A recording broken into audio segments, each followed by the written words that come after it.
Alrighty, hello everybody, Steve-Wagon here, and welcome back to, I know I said this last time, but this will be the final episode, I think, of I Want to Hug That Gator.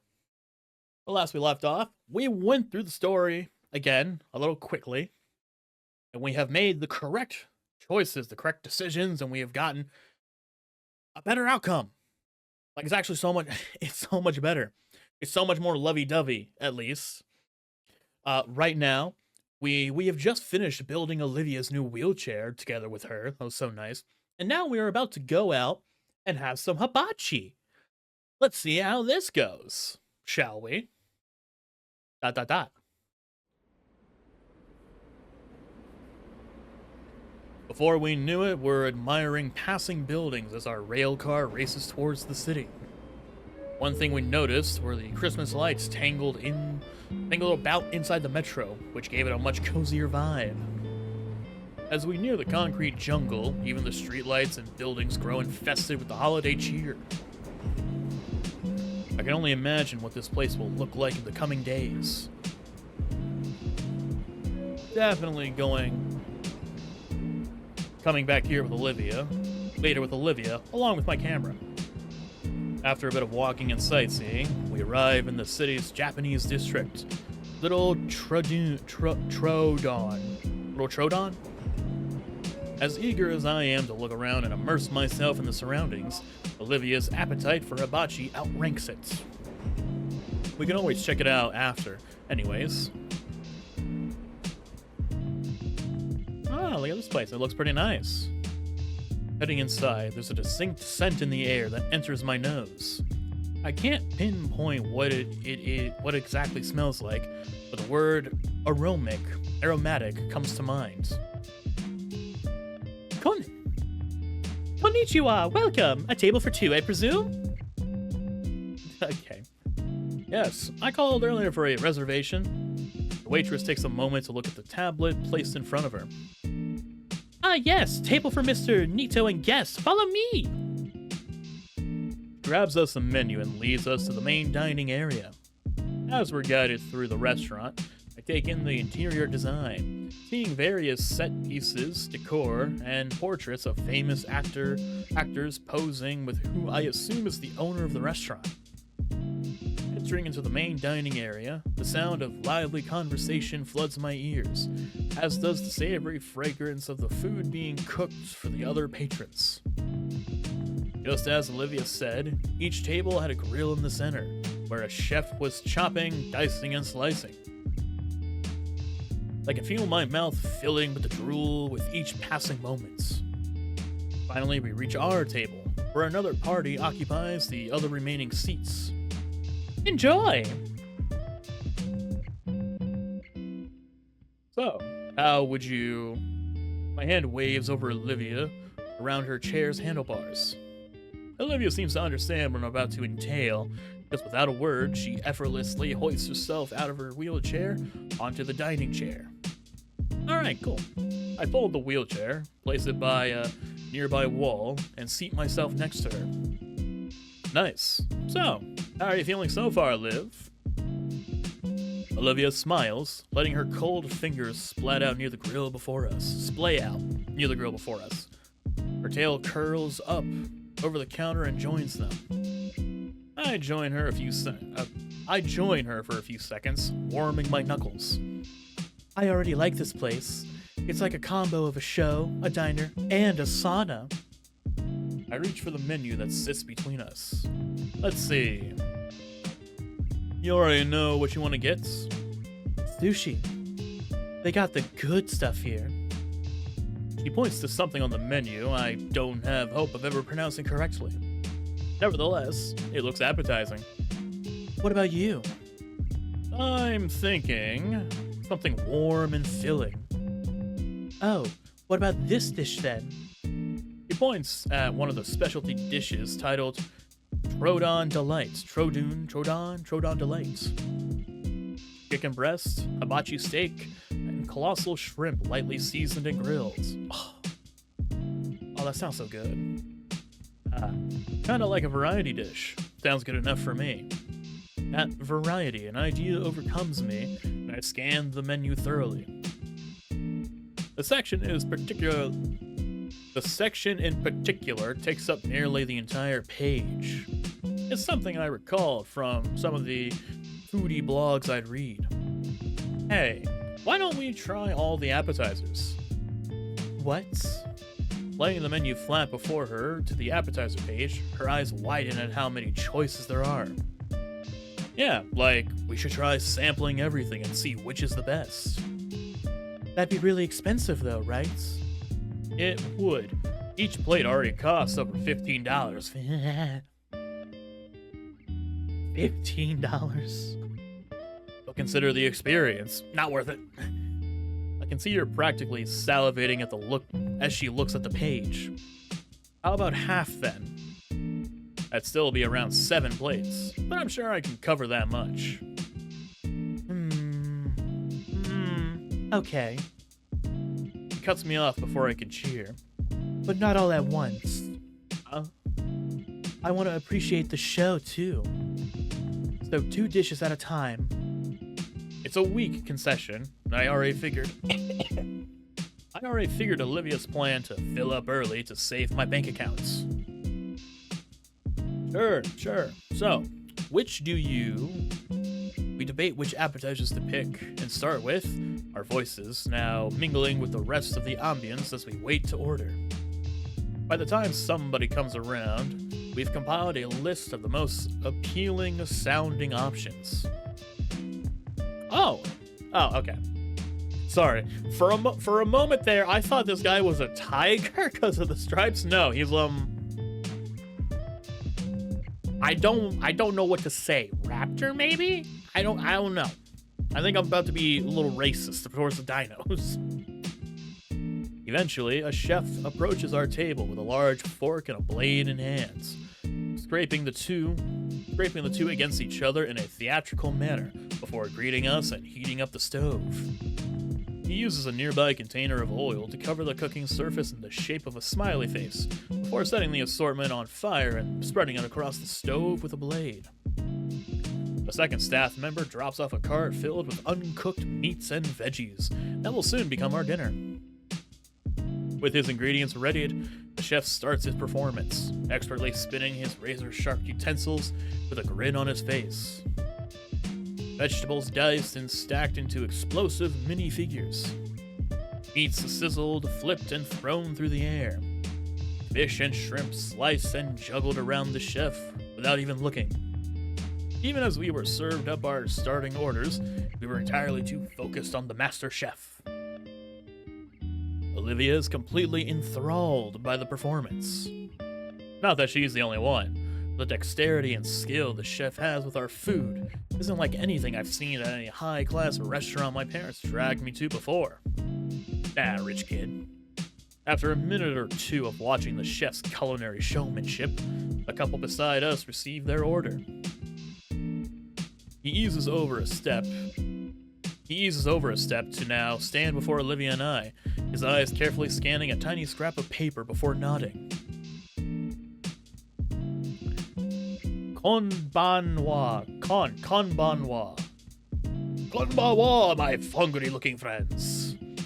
I don't know if I should be doing this. Oh, I'm definitely hungry-looking, but Olivia. Looking at her, Olivia's eyes are the size of her plate. Her lips are trembling over her smile, and her chopsticks creak within her fingers. Her first time here, I assume. Mine too. Hi,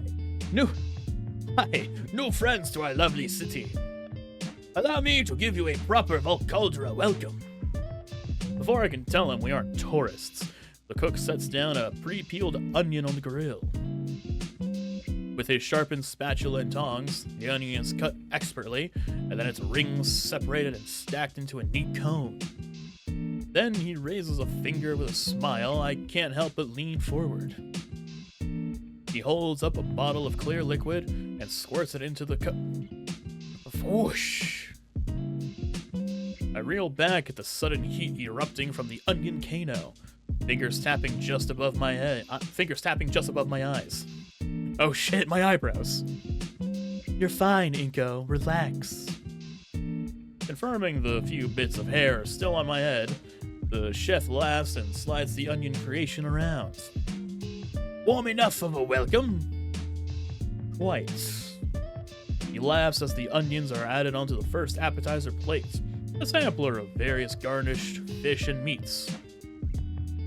Olivia's quick to take a still sizzling piece of steak and chomp on it, chewing on it even as her eyes water from the heat of it. The chef notices and uses his spatula to slide Olivia's glass of water closer to her, which he uses to quickly cool her tongue. I am happy to see you so eager to eat my cooking, but a good meal is best savored slowly. My hands rub Olivia's back in comfort, but she still smiles and reaches for another cut of steak. Totally worth it. One by one, more of our appetizers are given to us. While I would normally go into detail about each one's unique flavors and how it affects my palate, only one thing really comes to mind. It's frickin' delicious. Olivia seems to have the same sentiment, currently scarfing down the rest of her salmon rolls. Any couples here tonight? For a moment, I glance at the girl beside me, enjoying her own little moment as she chews down on her food. We are. Well, it's the holiday season, which means... The chef hovers his prongs over our heads, with something green placed on its end. It's mistletoe. A kiss between the gentleman and the Wani girl, yes? Tender. A lingering pleasantness fills my heart as the chef tosses the mistletoe on a steak, revealing its true identity as garnish. Hey, what does Wani mean? It means gator. Oh. I guess I do look like a gator. Yeah. I'm always thinking of you as the green gator girl. Really? What, as opposed to the green Barianox girl? Do you see Damien and refer to him as the red Dilophosaurus guy too? Hey, I'm Inco. Wow, I just heard a noise. I craned my head towards the direction of the pink Dilophosaurus and the blue Aphelodinosaurus. I get it. Good. Everyone, I just met a Triceratops. In fact, I met two. Shut up. I use my chopsticks to fling an onion over to her. She deftly chomps it out of the air. Okay, who ordered the scallions? Oh, that's us. ... With one last bite of shrimp, we finished our meal. The chef spins his utensils and gives us a bow, bidding us a wonderful evening. I managed to slip him a generous tip as thanks for his hospitality. As the waitress hands me the bill, she asks if we'd like some complimentary ice cream, which Olivia happily accepts. Some dessert sounds good right now, so why not? It's not long until we're cutting open sweet, flaky shells of fried cake batter to get to the cool and tasty ice cream cores of our deep-fried ice cream. Cold be damned, I need something sweet to cap that off. Actually... Hey, will you be alright for a while? I got an idea. Alright? Trust me, I'll be right back. Where am I going? What am I doing? There's a general store right across. Excellent. I cross. Hopefully they have what I have in mind. ... I'm back. Your ice cream was starting to melt. I was considering eating it. Rude. After I went out and got these just for you. I hand her the plastic bag. Pocket warmers? How considerate of you, Inky. She stuffs them in the pocket of her hoodie, cracking them to start the heating. I grab her wheelchair and unfold it next to her, offering a hand to help her into it. There's still a whole city out there. Want to go see it? She takes my hand, interlocking her fingers between my own. Absolutely. ...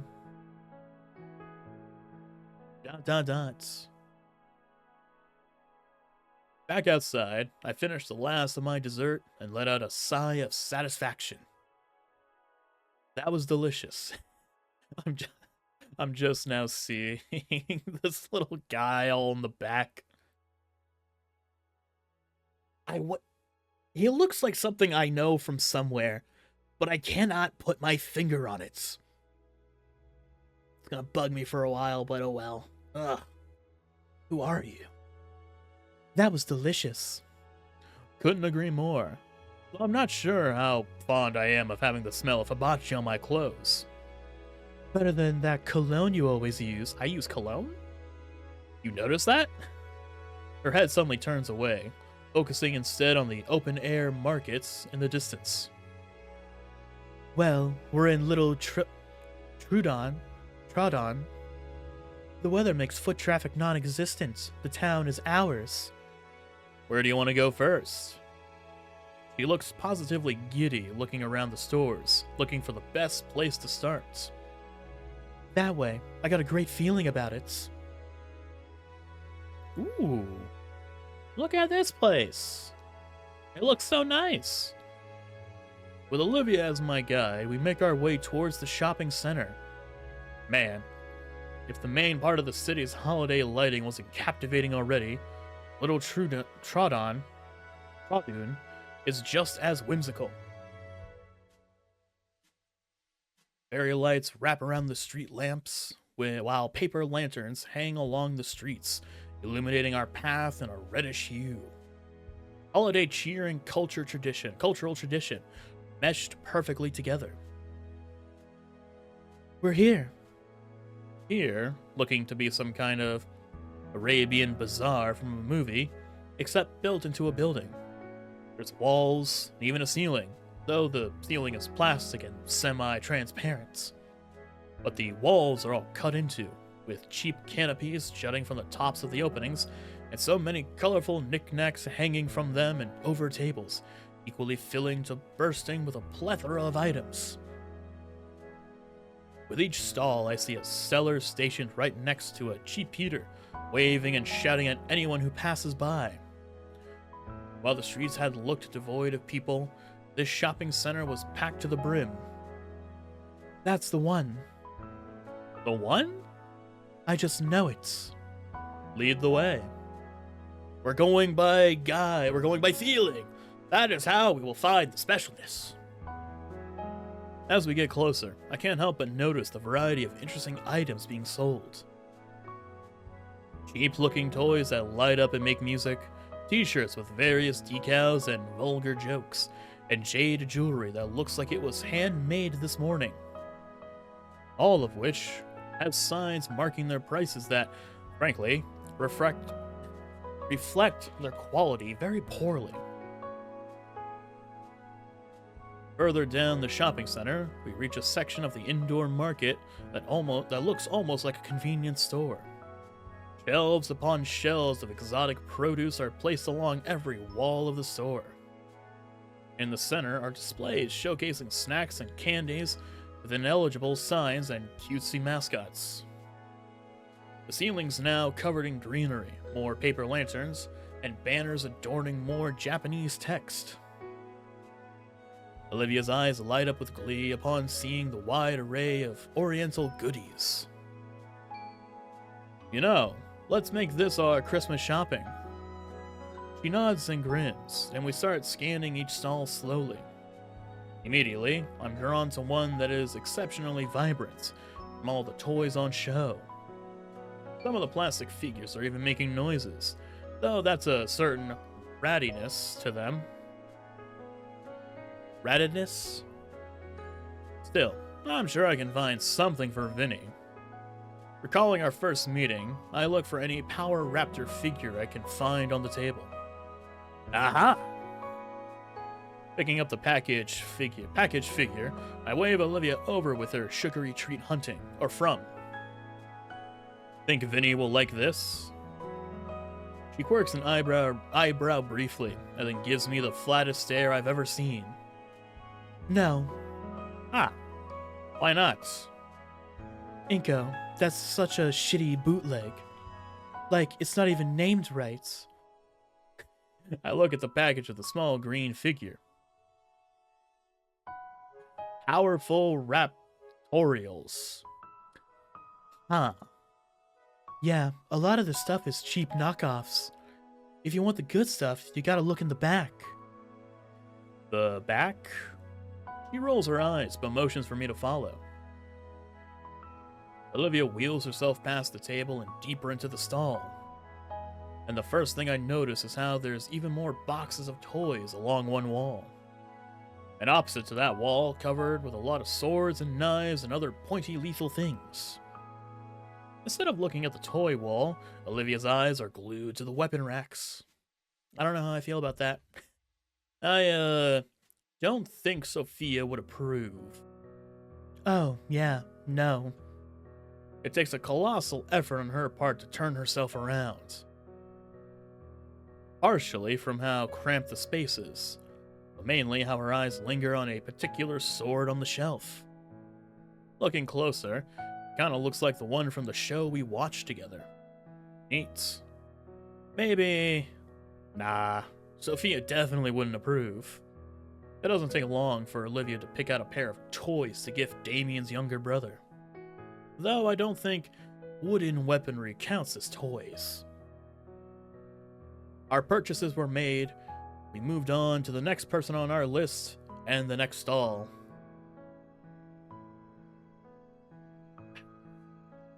I got me some water this time. We venture through the halls deliberately, throwing ideas back and forth. On ideas for the rest of the pains. I was astonished to find a jacket close in design to mine, but for a fraction of the price, and just the right size for Damien. And Olivia pointed out a neat little statue of an insect carved out of amber stone. She said it'd be perfect for Randy, so it's added to the pot. That left Sophia, and Olivia had brought us to a stall filled with textile materials. I hadn't known she was a seamstress, but Olivia explained that it's one of her favorite hobbies. Not knowing much on that matter, I let Olivia go and talk with the shopkeeper about what she was looking to buy, while I stayed close to the front. Near the cash register, I spot one of those tiny novelty prize dispensers. One in particular catches my eye. It looks like some variation of whack-a-mole, featuring little alligator heads. Oh, they're cute. She would love one of these. It just so happens I have 5 quarters. I turn the crank and get a spherical capsule in exchange. What you getting? Olivia, I got this for you. Oh. I place the little toy in her hands. She brings it closer to examine. Oh wait, there it is! Oh, look at that. She's got a little... Trying to think. It's twins. I can't tell them apart. Is that also racist? I don't know. Look, you can bop it with a little hammer. Itty.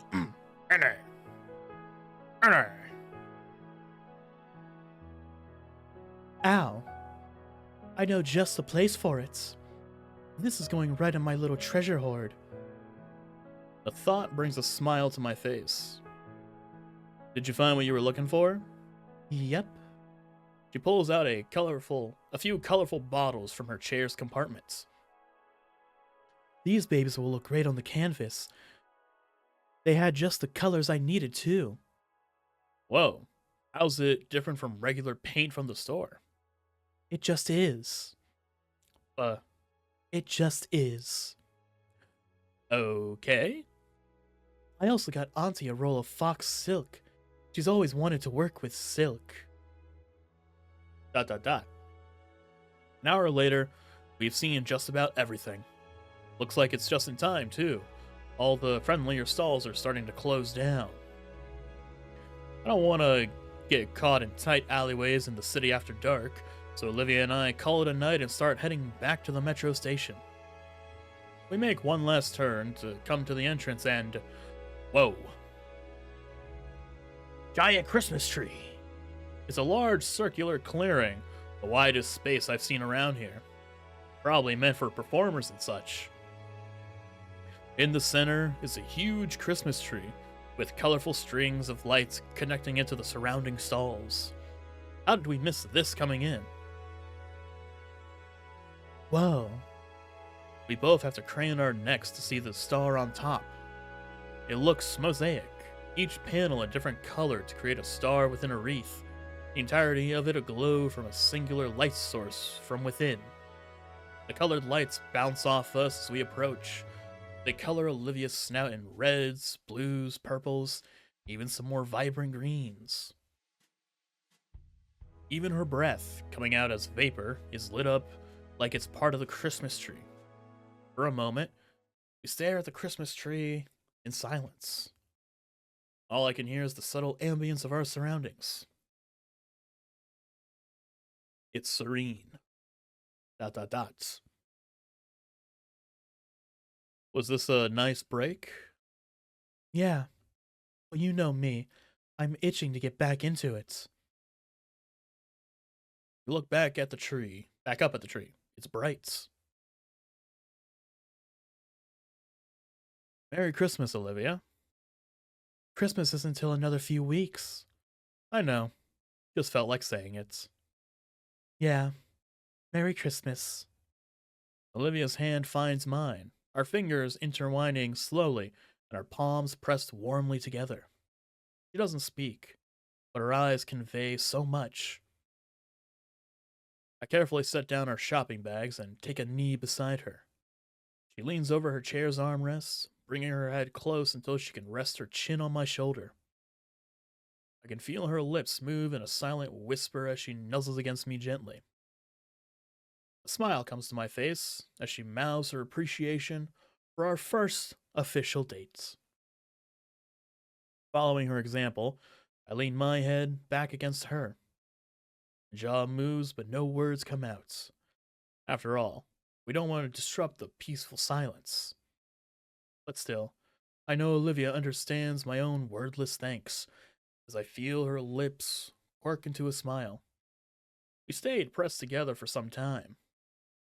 At least, until my knees couldn't bear the stone floor and her scales couldn't handle the cold. Allowing the comfortable silence to continue, I stand up and slowly take us back to the station. The ride home.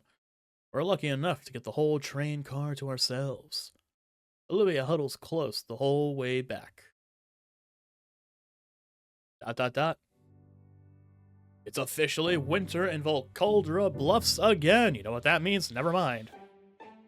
And as if to celebrate the occasion, tonight is St. Hammond's winter formal. Hard to believe it's actually here. It really crept up on me. Stuff. Whenever I remember the event coming up, I just forced it out of my mind. The whole thing has me pretty anxious. It's like a date, but on a whole new level. Like there's some formality to it. I better not mess this up. Oh, we're already here. Okay. It's a big night for myself and Olivia. I'm at her place now. She sits beside me on the bed, hard at work finishing the painting. I hold her other hand while she carefully brushes. On occasion, Olivia glances nervously at the clock. Each tick is another second possibly wasted. She's really working down to the wire. It's not to say she'd let the deadline creep up on her, of course. Quite the opposite. Every day after school and until bedtime, she's been working hard at it. And now it just needs the finishing touches. She was so anxious today, just completely beside herself. Pestering me during lunch and throughout our classes together about how she wants to finish right away, to the point I had to talk her out of ditching class. She settled for dragging me back to her place the split second class ended. Going, good thing I thought ahead and brought my formal clothes the night before. Brand new Mauve blazer by Jacquard Baranal. Freshly tailored slacks pressed to perfection. and polished black leather dress boots to give myself that extra height. Tiny errant flecks of paint jump off the canvas beside me, each one gives me a mini heart attack. She told me not to, but I can probably sneak a glance out of the corner of my sunglasses. As I try to get a peek, however, a claw gently flicks my cheek, followed by a little growl. No peeking. Come on, you said you needed me here for support and I can't even see it? No peek, just sit. Sit and watch peak fiction. She gestures to the TV she set up to play Manic as background noise. You think you'll finish in time? Absolutely. Careful not to wear out your fingers. I can make it. I just need you here. Just being near her was enough as support.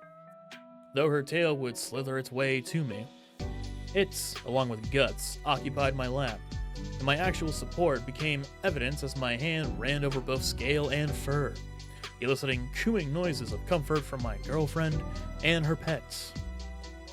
Really, I felt more like a glorified pet sitter, watching over the oddest friendship between a snake and a rat. But it was part of her process for this, so I obliged, content to wait to see Iatican's tribute in time. Plus, Olivia really did have a good taste in shows. I'm a little disappointed I won't get to finish this one tonight. Alas, we have more important matters. Okay, I think it's ready. She holds up a finger to my lips, appraising her work, scanning for any minute flaw. Yes, this is it. Oh, can I see? Not yet. It needs to dry. But I need to wash up for my big date. She holds out her arms, absolutely splattered with purples and blues, and get changed. So, out. Wow, I'm being kicked to the streets, no longer useful. Darn right. Go mingle with the plebeians for a while. I squeeze her hand and get up from the bed. Come on, I want to show you my dress. Alright. Off I go. 'Tis the season to be jolly, and the Payne's place lives up to the saying. From roof to floor, the house is decked out for the holidays, completely changing its atmosphere. Warm, nostalgic, inviting, comforting. Even outside, the house is adorned with an array of colorful Christmas lights. The rest of the Paynes and Liz are lounging in the living room. Hey, everyone. Inco, is it true you ordered a... I'm pretty sure it's supposed to be a surprise for her, hon. Oh, my bad. Thanks again for covering most of it, Inco. It's pretty exciting to get one of those. Yeah, Olivia's going to love it. Though I can't help but feel we should have pitched in more. Don't worry about it. It was my idea, after all. Nice jacket, by the way. Why, thank you. Just then, Damien takes a seat right next to Liz, casually slinging an arm around her. Yippee! Damien looks my way with flickering eyebrows and a smug, toothy grin. He knows he's won. With suave moves like that, I should keep them in mind to use on Olivia. Sophia looks like she's about ready to burst with excitement and can't hold it in any longer. Oh, my little boy's all grown up to be a man. Mom? Now, son. It's every parent's God-given right to tease their kids. One day you'll be doing the same with yours. Yippee, you guys are gonna be like this all night? Where's Vinny when you need him? I didn't want your little brother being left out. On having some fun tonight, so he's having a big sleepover with his karate team. And let's be fair, I'm not going to risk that little rascal accidentally making a mess of anyone's outfits before their big night. As much as I love the little guy, the last thing I'd want is acid damaging my evening gown. You know, the voices are all getting mixed together. You know, I think I'm coming down with something. Oh, stop it, you. For the next couple of minutes, we simply relax and wait for Olivia. Well, Damien and I relax. With the way he has his arm around Liz's waist, a blush begins to steadily grow from her cheeks down her neck. Kinda reminds me of an upside-down thermometer. Damien scooches her closer to him and uses his other hand to guide her flustered face towards his. He leans in and seemingly whispers something in her ear. And whatever it is that he said makes the Liz meter hit 1,000 degrees with an alerted yelp. His parents are grinning from ear to ear as she squirms at their gaze. Despite the embarrassment radiating off her like a fireplace, I don't feel too bad for her. I'm pretty sure this is what she wants. Though, what the heck did Damien say to her? More so, is he doing this on purpose? Why are you all looking at the giant licorice whip? A scratchy voice draws my attention, and I turn to see... Oh, wait, hold on a minute! I am genuinely floored. The dress, the accessories, the makeup. Elegance springs to mind. Regal, too. But what escapes my lips is... beautiful. The others are also complimenting her, but she pays them no minds. She's looking only at me, as I am her. Bashfully, Olivia looks away at last, and I clear my throat. My cheeks feel exceptionally warm, and Olivia is practically aglow. You look beautiful, Olivia. Thanks, Inco. Auntie Sophia helped me with the dress. She twirls her chair around, allowing me to take her in from all angles. Oh, please, Olivia, you worked on that dress too. Only with the fitting, Auntie. Her twirling finally stops, so that she can bring her chair closer to me. I find myself on one knee, hands and arms helping to ease her from her wheelchair and onto the couch. It's been second nature for a while. With Olivia sitting nicely there, I retake my spot just beside her. A satin gloved hand finds its place in my palm, and Olivia's head leans lightly against my shoulder. I feel as though my face is aflame with heat. And yet I don't mind it as the girl beside me presses closer. Now, don't get too cozy, you two. Your ride to the formal should be getting here any minute. Olivia's head leaves my shoulder my shoulder so she could look to Sophia. Are we taking Liz's car? I wouldn't mind, but with these clothes, nuh-uh. Inco thought of a better idea. We all pitched in, though. Olivia's looking at me now, squinting ever so slightly with scrutiny. What did you do? Well...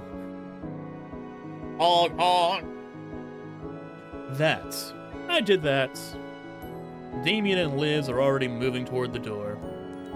I get up and take hold of Olivia's wheelchair, stabilizing it for her. Inco, what's... Good night, Randy. Sophia, I'll have her home tomorrow morning. Inco. Have fun, you two. Don't do anything we wouldn't. Randy. Olivia's head is still turning wildly between us all as I wheel her to the open front door. The gator head finally stills, and I'm sure her eyes are as wide as saucers as she sees what's parked in front of the house. Figured for such a big night, we deserve to ride in style. What about the tomorrow morning bit? Oh, we're gonna hang out at my place after. Is that why I'm missing my favorite PJs? The limousine driver is already at the passenger door, holding it open for us. I gently push the wheelchair towards the vehicle as she continues to stare at it in awestruck silence. Okay, wow. Alright, this is... If I may. You may.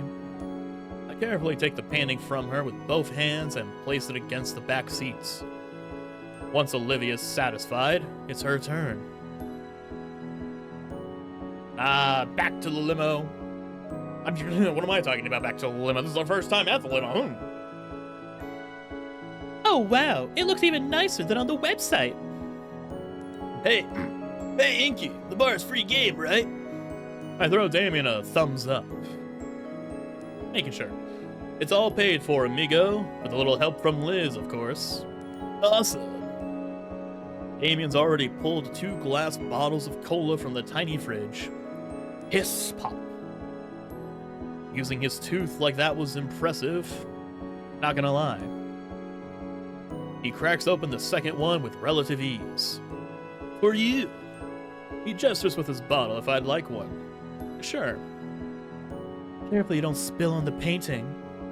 Even a drop lands on it and I murder roll you. Yeah, of course. Can I see it? No. No one lays eyes on it until we set it up in the memorial room. I promised myself that. Whoa, you made the painting without even looking at it? She did. Wow. Shut up, both of you. I lean back into the plush seating, letting my arm rest gently over Olivia's shoulder. She leans her head into my shoulder in response, a low coo escaping from her mouth. The skyline of Alcaldra is painted in an evening glow as we relax to the low rumble of asphalt on rubber. Christmas lights dance and flicker across the face of buildings, turning what would normally be a bland color palette into something much more vibrant. The whole ride there, we shared drinks and stories of the past semester. It's like the party's already started. I've heard they got a big name disc jockey this year. I can't wait to dance. I'm dying to check out the buffet they've been posting about on the school website. I didn't know you checked that.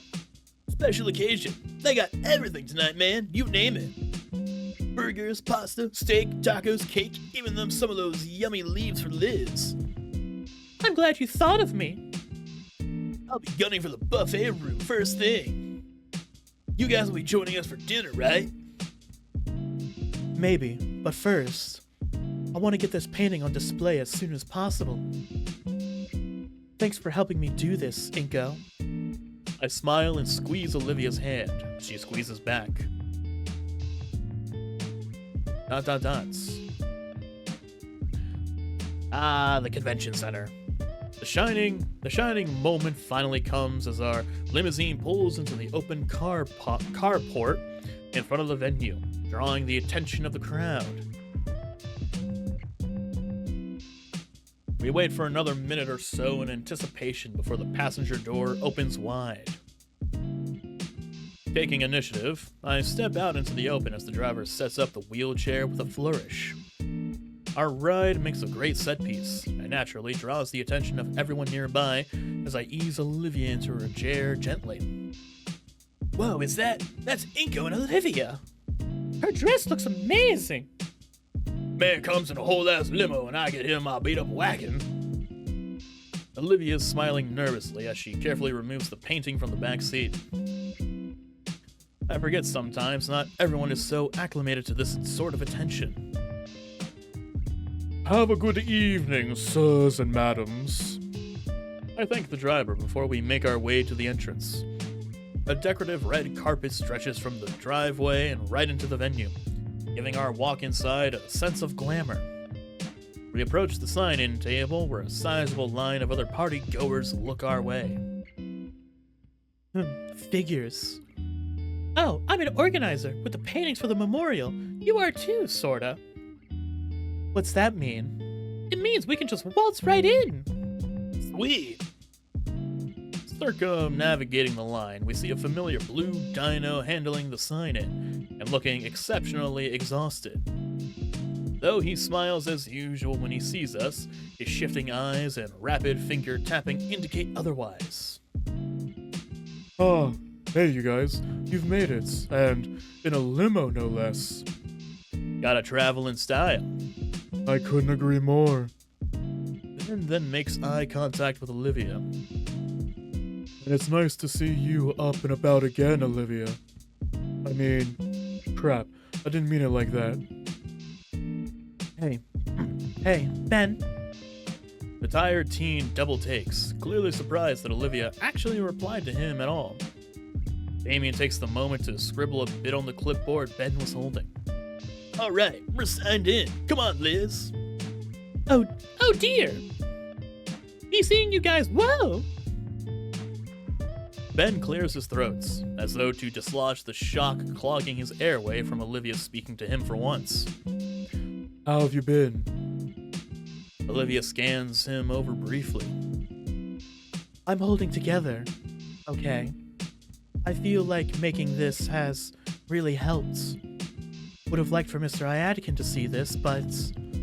Her snout motions down to the frame she's clutching tightly to. A heavy breath escapes Ben as his shoulders sag. Yeah, He sucks back in that breath, squaring his shoulders. I'm sure he's happy with it already, Olivia. My date looks down to her lap, eyes shut tight. But she has a soft smile and nods. Well, gotta keep the line moving. Don't want to keep everyone waiting out in the cold. Right. Ben hands us a clipboard along with a pen. Olivia and I sign in, and I hand it back to Ben. Great, you're all set. Thanks, Ben. Of course, enjoy the nights. I offer Ben a slight wave as Olivia and I continue forward. The memorial room is probably in one of the side halls. They've probably given us a map. They should have given us a map. It won't be that hard to find. Olivia smirks as I take the head, letting her hold the covered art piece closely. ...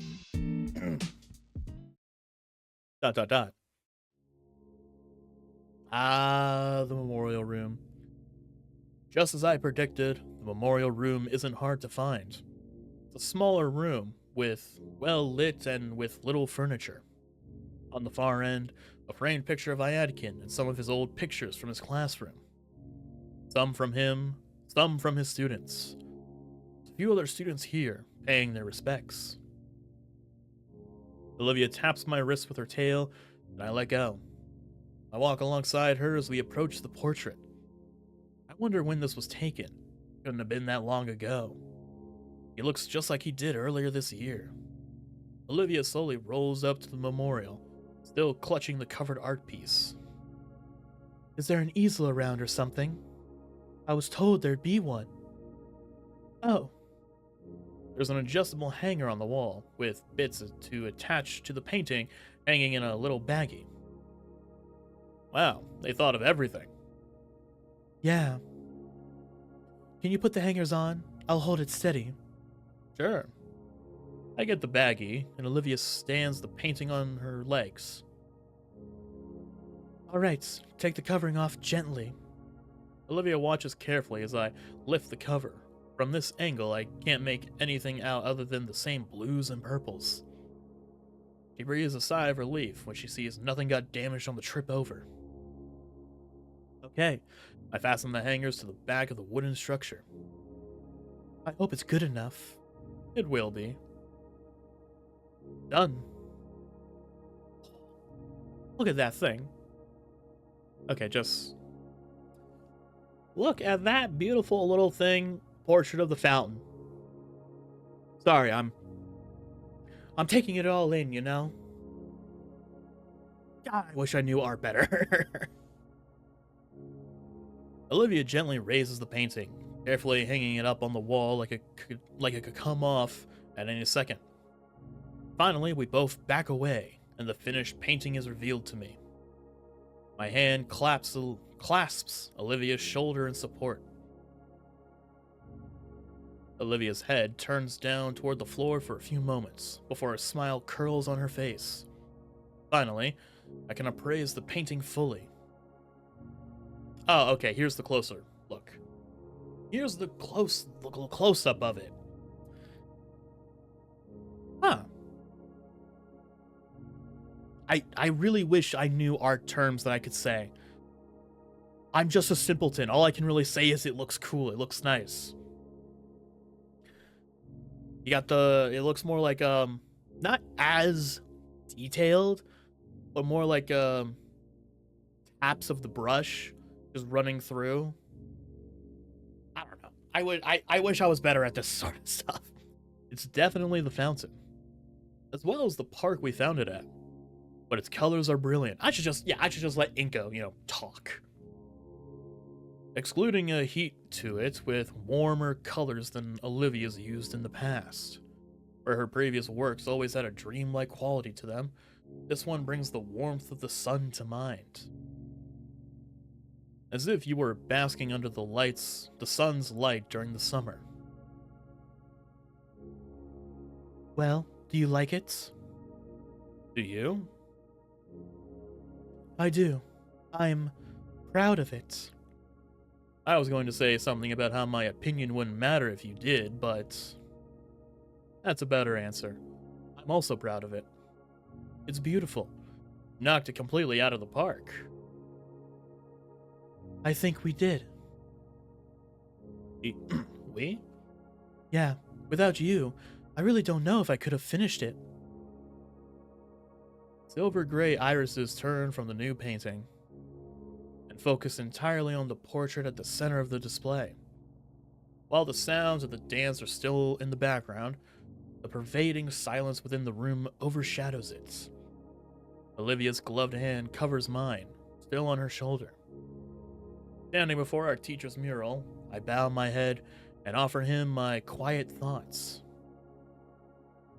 Thanking him for teaching me, for being more than just a teacher, but a friend, and for looking after the girl I fell in love with. When my eyes open, I see that Olivia's head is bowed as forward. A singular droplet seeps from the corner of her eye. I gently wipe it away with my thumb before it can possibly drip down onto her dress. She smiles in gratitude after, and her eyes reopen. Olivia? I'm okay, Inco. Automatically following her as she spins her chair around, Olivia faces towards the doors. Come on, we gotta get to the buffet. Why? I'm sure they'll have Damien's gonna steal all the good food, duh. Yeah, he probably would, wouldn't he? She turns a wry smile my way and speeds up her wheeling. I doubt Damien could, but I can imagine him trying. Olivia becomes a veritable plow, uncaring for the other party-goers as she leads us to the buffet. It's not too far, and thankfully no one ended up actually being run down by her. And for all the sour looks that she was receiving, Olivia didn't care. Her attention was focused solely on what lay before her. The cafeteria isn't far away. Tables line the area, some for seating, and others containing nothing but food. It smells so good. I've already grabbed a pair of trays from nearby, along with 2 sets of utensils. Olivia motions to take her seats, but I shake my head. Let me handle the food. Why? So you can actually move. You'd be putting your dress at risk trying to hold the tray and keep up with the line. With a roll of her eyes and a sigh, Olivia's hand drops back to her armrest. Fine. Olivia drew herself just outside the line, scoping out the particular dishes that she wanted. By the time I got to the end, Olivia's tray was covered with heaps of grilled meats. I decided on a more eclectic sampling of dishes. I wanted to savor my meal, as opposed to Olivia's plan to devour hers. She holds our meals while I push her ahead to hunt down a table. Thankfully, the search is short, as a particular red hand waves for us in the near distance. Once we get seated at the table, Damien greets us with a sauce-sustained grin, while Liz nurses a tall glass of ice water beside him. The two looked happy, yet exhausted. Having fun? You know it. Just stop by for seconds. Busting a move ain't easy. Seconds? Already? I told you, if we got here any later, the cafeteria would be closed. I'm not even going to question how you eat so much and still move around that way, the way you do on the dance floor. It's all in the method. Oh, please. You two plan on hitting the floor? Absolutely. I'm getting a dance tonight out of this guy. You say that as if I'd even consider turning you down. Damien's eyes close for a moment in thoughts. Feel like I'm forgetting. Oh, your painting. Did it get set up okay? Yeah, it hung up in the memorial room. You can see it now. Really? Hold on. Are we really holding on? It looks really good. Thanks. All words finally... yeesh. All words finally said, Olivia and I start on our meals. While I savor the tender meat of my steak, a deep vibrato reverberates in my ribcage. I see you all are enjoying the evening. Mr. Ferris, looking all spruced up, I see. We all turn to see Liz's uncle approaching. Damien smiles and waves, but I notice how he's scooted his chair away from Liz. The older man finally reaches us and pulls up a chair to sit down. Yeah, Damien's been so sweet, Uncle Mike. The mustachioed whale nods, smiling at Liz's dates. Yeah, totally. Just nothing but fun, Mr. Ferris, sir. It's the first time I've heard a fake laugh from Damien. I didn't know you'd be chaperoning, Mr. Ferris. Well, of course I would be. After all, it's my darling niece's first proper date. I'm starting to feel bad for Damien as I watch him sink lower into his seat. Though Liz does come to his rescue. Uncle Mike? The older man laughs as he fends off his niece's attempt to headbutt him with his massive hands. I'm not being serious, Lisbeth. Mind your head. Liz relents, scooting herself right next to her date and wrapping him in a hug. Damien sputters and looks between the two family members. Ah, by the way, Olivia. I just visited the memorial room with Miss Scaler, and we saw your latest piece. Olivia pauses on her last bite of mallard. It is quite a work, Miss Halford. Olivia's tail reaches up and giddily shakes my hand round. Thank you, Mr. Ferris.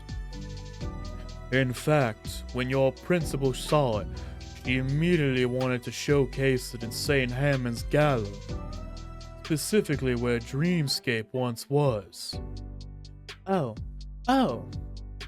It's your painting, so it's up to you. I figured I'd come and let you know before you try and take it later tonight. Olivia ponders it while her fork spears at a particularly slippery piece of greasy bird. I don't mind, but I'd like to take it with me when I graduate. Mr. Ferris nods, taking a small notebook from his pocket and writing some notes into it. Of course, Olivia. How's the brisket? I may spring for some when I get around to dinner. Try the roast duck as well. It's amazing. I think I will.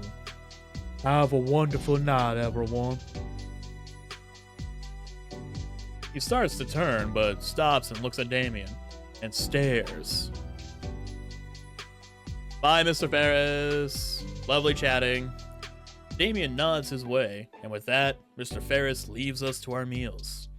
I'm by no means a fast eater, but I managed to finish my own meal before Olivia finishes hers. I lean back in my chair, stretching my arms back. Across the ballroom, I see Ben heading behind the curtain on stage. Say, that reminds me. Hey, Olivia. Finish what's in your mouth. Or finish what's in your mouth? What? Has Ben talked with you recently? No. When we saw him earlier was the first time I talked to him in years. Weird.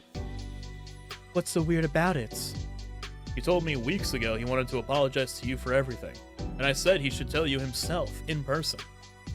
He said he would, and it hasn't happened. Maybe he forgot. He has been very busy lately. Well, we got some time, right? Why not go say hi? Olivia finishes off the last rib on her plate, gnawing at it as she calculates this decision internally. All right, I guess. If you think it's a good idea. You guys go ahead. I'm about ready to get back into breaking it down. How about you, Liz? Don't want to tire you out. Oh, I can go for a bit longer, yeah. I'm here to party the night away. I collect our plates and quickly walk them to the collection spot for them. Olivia's moved to the side, bringing the table for another group to take it. Taking her chair's handlebars, I take us around the dance floor. Where's the rock and roll Christmas music, man? I miss it. We can clearly see Liz as we pass it, though Damien is hidden by the press of bodies. Her face and neck are once again scarlet. Jeez, wonder what Damien is doing to elicit that kind of look from her. Once we pass the crowded area of the room, I see a solitary set of double doors at the stage's side. That must lead to the backstage area then. He should be back there. Only one way to find out, though. Olivia's hand grasps the door handle, and I draw her chair back to open it. Reaching over her, I keep the door open so she can wheel herself in, following right after her. Ooh, backstage. Inside the backstage area, it's a lot quieter. Despite the DJ blasting music just a few yards away, these curtains must be thick. Well, and the speakers aren't facing us anymore either. A few lights are on so the staff can see, although barely anyone's around at the moment. Across the way, sitting on a crate and swirling a glass of soda to himself, is Ben. He doesn't notice our approach, and jumps a little when he sees the two of us. What are you two doing back here? This place is off limits. Olivia and I wanted to say hey, check in on you. Okay. Hey. This place is still off limits. Right now I'm on the only break I get all nights. You said you and Olivia wanted to see me? I don't want to hold a grudge anymore. Oh, what? He puts his cup down, suddenly more attentive. That's surprising. I told her about our conversation from a month ago. She said you never went to see her, so I got curious. Oh, yeah. I did say I would, didn't I? Sorry, I forgot. I've been, busy. Alright, let me gather my thoughts. Ben runs his hands through his hair, thinking of how to string his words together. Olivia, I'm sorry about all those years ago. I thought I was doing something to help you out. Instead, it pushed us apart, and I hurt you. Made you doubt yourself, made you feel cornered so you felt you had no choice but to shut everyone else out. I didn't know it would affect you that much, and I've been regretting it for years. I'm sorry. Beyond the muffled beats of music playing just beyond the curtain, a silence hangs in the air. Thanks, Ben. It means a lot to hear that from you. I still want to ask, why? Why? Why did you do that to begin with? Ben flinches and looks aside in hesitation. I felt bad for you. Wanted to do something nice. ... And? No and. That's it. Dang. Sorry if the answer isn't satisfying. It's fine. I'm not sure what I was expecting either way. I just I just know that it's well past time to forget all of that. ... So, can we be friends again? I'd like to take it one step at a time. Okay. Maybe sometime in the future. It's a lot to process, even this conversation happening for me. I get you. I thought we'd never be able to just talk it out like this. Yeah, Under the music, I hear the steady march of heels approaching. Oh. Uh-oh. I get worried for a second that it's staff here to kick us out, but it's just Mia. there you are. Good Lord, Ben. I've been looking everywhere for you. You've just been lazing here the whole time? I'm out here looking like a chump with no date, and I told you already if you want your... What? You're what, huh? Oh, you two. Mia? You're not still mad about that, Oh, of course not. Don't be stupid. As far as we're concerned, it's water under the bridge. So, how have you been? Make any new pictures lately, Olivia? I just finished a new one. It's hanging in the memorial room. I saw it. Looks good. Hey, how come mine didn't look like that? ... I'm joking. I haven't gotten a chance, unfortunately. Oh, it's great. I can hardly put it into words. It's a piece by Olivia, that goes without saying. An odd air of calmness settles on us as we just stand here in the low lighting of the backstage area. Even Mia seems to have fallen into its grasp as she leans against the box Ben is sitting on nonchalantly. Well, only one semester left. Yep. Mm-hmm. And then we're all out into the real world. So we're all cool with each other? Sure. Stay out of my way and I'll stay out of yours. Deal? Deal. Great. Then we can cross that finish line without incident. You want to graduate without any more antagonism? That's always what I've wanted. Just other crap makes it the only option. I don't get it. What do you mean? I don't expect you to. Ben chugs the last of his drink. Well, this was nice, truly. Alright. Yeah, alright. We should get going. Right, Olivia? You guys enjoy your nights. Thanks. Been seeing you guys. See you, Ben. Ciao. Back out into the actual dance. Where's the Christmas rock music I was listening to earlier? I push Olivia out of the backstage area and into the bright, loud ballroom again. That went pretty good, honestly. Honestly, I still, for obvious reasons, dislike that any of my friends are around Mia. But what can you do? That's just how life is. I've got the people I've got, and that's what matters. My chain of thought is broken by Olivia's tail tugging hard on my wrist. What, Olivia? You okay? She doesn't respond verbally, simply pointing to where her shocked, wide eyes are staring. Following her gaze, I see... Is that Mr. Ferris? Couldn't be. But then again, he's the only whale in attendance. What is Mr. Ferris doing? Am I seeing things? Nope. I can't turn my eyes away to see Damien and Liz. Mr. Ferris is... busting it down. Extremely hard. Like, genuinely worried for the dance floor hard. How is that even possible? Uncle Mike's actually an avid dancer. There's avid dancer, and then there's bringing that amount of heat to the floor. Did he always know how to do that? No, actually. This is the first time I've seen him dance like this.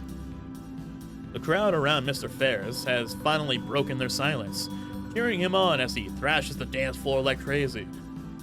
Yeah, hell yeah! Go, Mr. Ferris! Oh, how I wish to see it. Ah, I see now.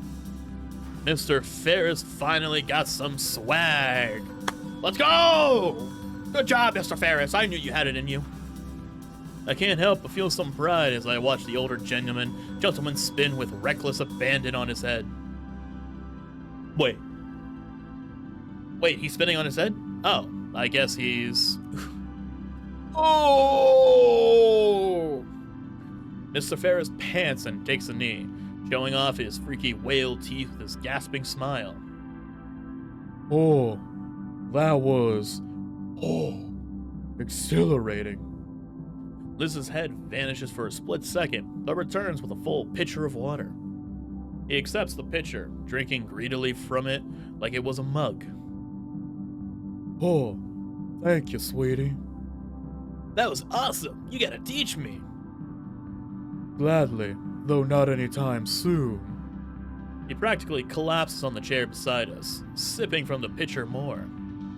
Why don't you all take my spots? I left a sizable opening on the dance floor after all. As he did, our peers are still in the middle of uploading their phone recordings of Mr. Ferris, and the music is still bumping. Once I start wheeling Olivia to the floor, her shock vanishes completely, and switches to excitement. Oh, we're dancing! We're dancing once more! Damien and Liz aren't too far behind, and soon enough, we're among the throng of seniors dancing to the fast pulse of the music. I feel myself completely captured by it, most of my limbs flowing with the rhythm. Though I keep one arm on Olivia's chair, causing her to also fall into my rhythm. We dance together like that, Olivia's arms and tail moving together with the swaying of her wheelchair while I dance alongside her. Song after song, that's the only measure of time I have left, as all I care to do is move beside Olivia, sharing her overwhelming cheer as she moves beside me. ... At a certain point, my throat's too dry to ignore. Olivia caught me rubbing my throat and decided it was a good time to break for soda. So we're set on the outskirts of the dance floor, resting against each other and catching our breath. So, good night so far? Yes, absolutely. Probably the best night of my life. Wow. Of her life. My thoughts go back to the parties I had gone to. There'd been dancing and talking and lots of people. But when I compare tonight to all those small house parties... Too much? No, actually. I think you're right. This has been one of the best nights of my life, too. I've gotten to do just about everything I was hoping. Everything? My chin rests atop her hair, the sweet scent of her shampoo concentrated in her tiny hair bun further relaxes me. Olivia's hand clings tightly to mine, and I reciprocate. You? Almost. There's just one thing. The pop music dies down, and the lights start to dim, signaling the start of the slow dancing. After that, the party's going to be over. I feel her head turn, her bun pushing my cheek and making me pull away. Olivia looks wistfully toward the dance floor, where the crowd has diminished to only the couple swaying gently to and fro. She's clearly thinking about something. Something. Right. I stand up and face her, taking both hands. Olivia? ... Would you like to dance? Yes. Yes, please. That would be perfect. Olivia practically jumps back into her wheelchair from the seats. Come on, come on. They're only playing a few of these sappy songs. Her tail drags me by the arm to an open spot on the floor. Alright, how are we gonna do this? Oh! Oh! Oh, I feel some tears forming in my eyes, man. Oh, it's so beautiful. It's so adorable. A hum of mirth slips through Olivia's smile as she takes my hand in her own and takes the lead of our dance. My date sways side to side within her chair, slowly falling into the gentle rhythm of the romantic music. Her grin grows wider as I match her pace, stepping left and right in tandem with Olivia. Her beautiful silver eyes are almost hypnotic, as I find myself lost in them. I feel as though I could linger in this moment for the rest of my life. It's Olivia's voice that dispels the trance she had over me. So, For the briefest moments, I hear the worry in her tone. this is good, right? I present her with my most reassuring look. Absolutely, Olivia. Olivia's eyes turn downward. Yeah, but There's still hesitance in her voice. My fingers squeeze lightly to draw her eyes back to me. Olivia, what's wrong? I've been practicing just for this. Yeah? Yeah, because I've been thinking about it a whole lot too. It's been bothering me that we can't really dance, you know. This is perfectly fine though, Olivia. I mean, I want this to be the best it can be, without letting any dumb condition get in the way. And you do too, right? Except I don't mind one bit. We can't dance like everyone else. So what? We're still dancing. Olivia smiles, though it carries a hint of mischief. Trust me, alright? I want to show you something. He breaks away from my embrace. Huh? What? Just keep your eyes on me, Inco.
Oh my god, that was... Oh, I feel more tears in my eyes. Oh my god. I'm exhausted. I'm thrilled. And I love her. She really went so far. Just for me. No, just for us. I'm thankful I have these glasses. I feel pricks of tears at the corners of my eyes. The final song ends, and the lights brighten once more. The crowd around us shifts. Some people are leaving, probably to go home now. But others take their place, looking towards the stage for whatever ending ceremony there might be. Ben approaches the mic stand on stage, leaning into the microphone after making sure it's turned on. Good evening, everyone, and thank you all for coming tonight to the annual St. Hammond's Winter Formal.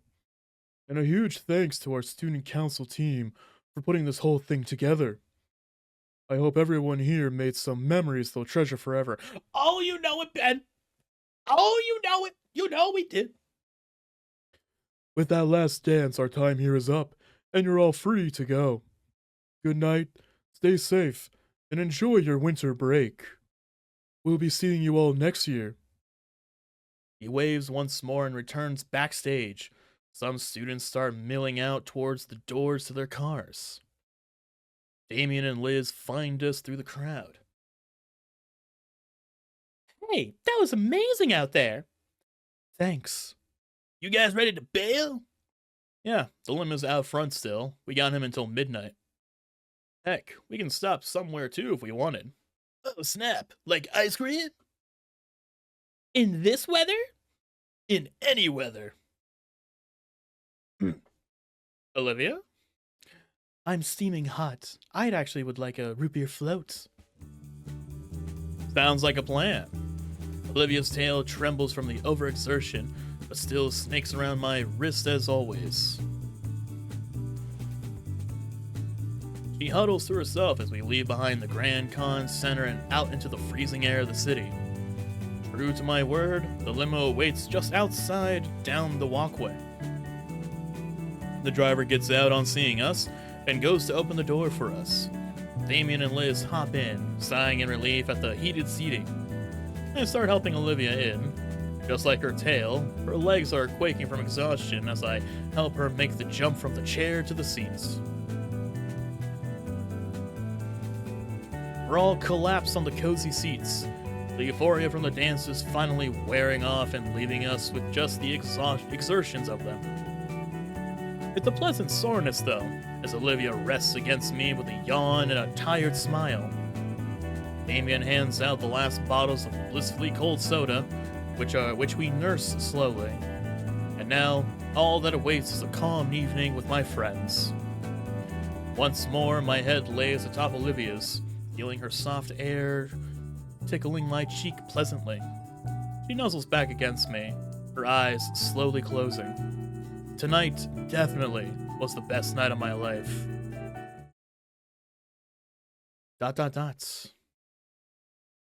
Wait, wasn't I supposed to give a speech? What? I swear there was supposed to be speeches for Iadican. Ben was going to do one. I had something ready. Oh yeah, what gives? We tried to argue for the next time with the venue owners for it. They wouldn't budge, so we had to just cut the rest of the formal shorts. I checked my phone. 9:53, huh? Is something up? Maybe, but we all got dismissed anyway. You guys can go back out.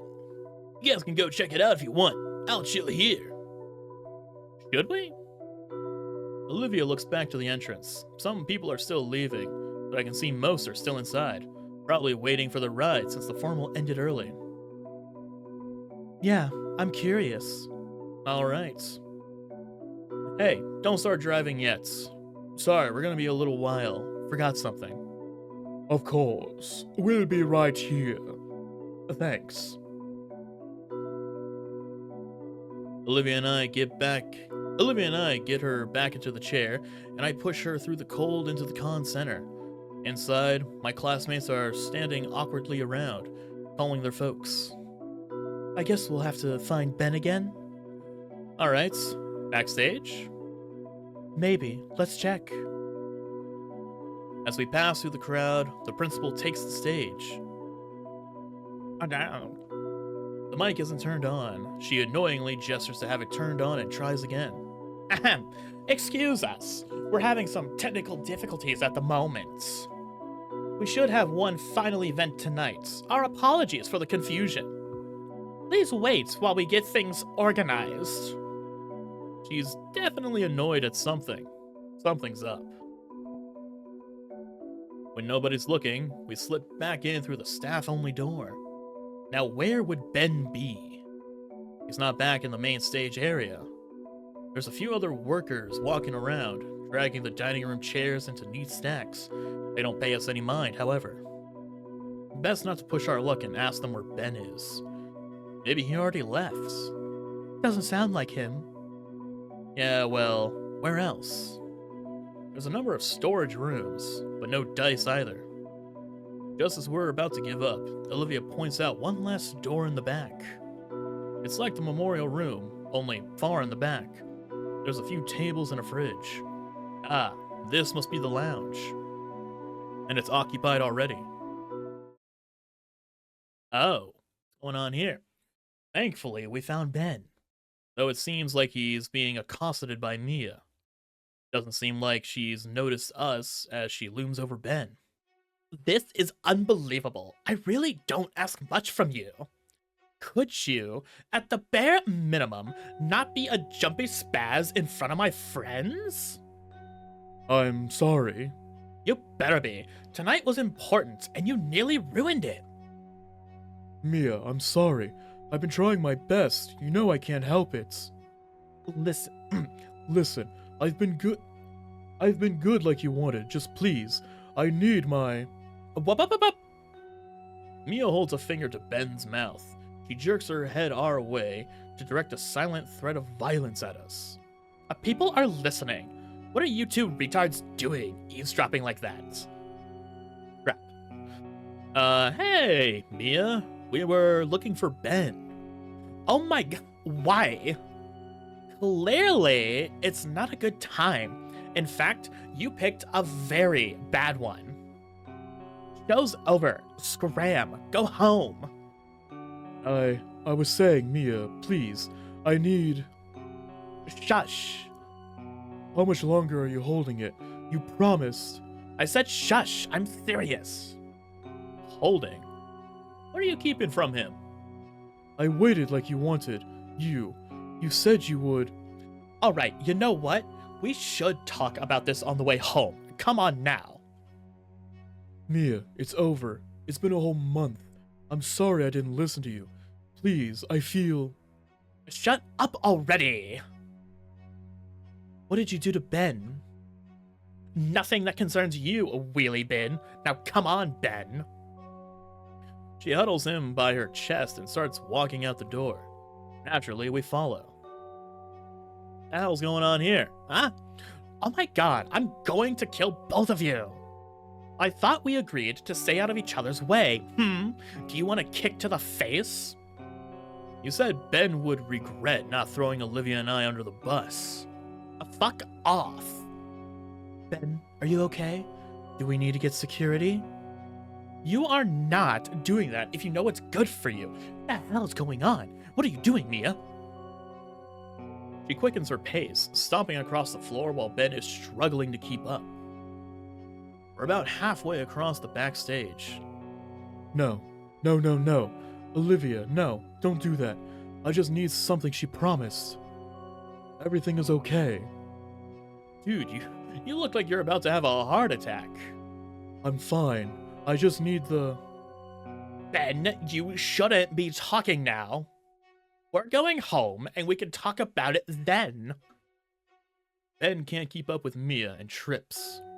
Fucking idiot. Get up, get up! Yeah, we should get security. Like hell you are. Fuck, I'm surrounded by idiots. Mia, I can't wait any longer. Just please, I need it to be normal. Shut up, you fucking idiots! Oh shit. That's... Da.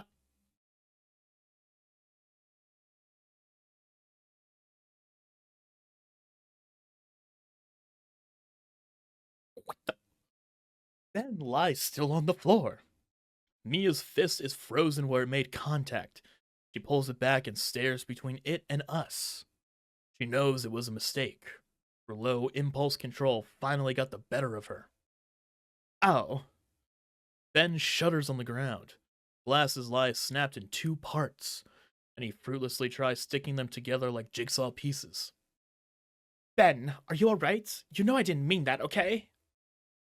My glasses. Hey, let's get you out of here. Nobody can see you like this, right? No one. You two, if you ever tell people what you saw here, I will personally... Oh, I don't think we gotta do shit. Ben! Ben! Oh, Scalar opens the curtain right where we're at, lit up by a spotlight aimed at that spot. Goodness gracious, I've been looking everywhere for you. Goodness gracious, I've been looking everywhere for you. No, I'm making her sound more like Mia. Where have you been? Did you forget about the memorial? Miss Scalar, No excuses. Get out of here. Get out there. Get out here. Scalar grabs Ben by the shoulder and yanks him through the curtain.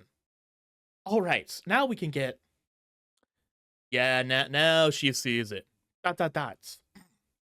There's still a sizable crowd. Any murmurs clear out into dead silence as everyone gawks. Fuck. Scalar jerks her head back to the gap in the curtains and rips it wide open. We're exposed to the bright stage lights, and Scalar rips her gaze between Olivia, myself, the broken glasses, and then the person trying to hide them. Mia. She's caught like a deer in headlights. Ben's fresh wound is bleeding bright red. It drips to the floor below. When he whimpers in pain, Miss Scalar finally looks back to him and fully takes in his condition. The droplets splattering is deafening. The audience's eyes are on Mia. Mia, are you mad? It hasn't been that long. Benjamin, you stay here. I'll get you some help, okay? He simply whimpers more as our principal practically leaps off the stage to search for someone. 1,000 calculations run through her. Judging by the worsening drained expression, none of them are good. There's murmurs in the crowd. Our peers talking amongst one another, pointing and questioning. Slowly, the low din of words grows louder, voices raising as their words are turned toward the stage. You okay? There's blood. What did she? Of course she did that. Is her problem? Finally, the questions turn to accusations, all directed at the red dino girl. So cruel. Uncalled for. A total bitch. Fucking abusive. That word clicks with her as she starts to move. Ben, I can't do this anymore. She starts yelling, loud enough it carries to the other end of the room. What? I can't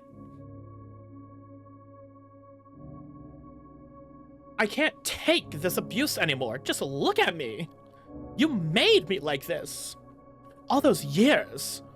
Making me put up this act, doing your dirty work, harassing all the students you don't want to deal with. Do you think I want to hurt people? I thought you loved me. I don't want to do your dirty work. Mia, you bitch. I can't do it. All of this because you can't have people knowing about your condition. Condition? Mia, no, please. Mia yanks out an orange bottle from her purse. The rest of the color drains from Ben's face. He falls to his knees. Mia, please.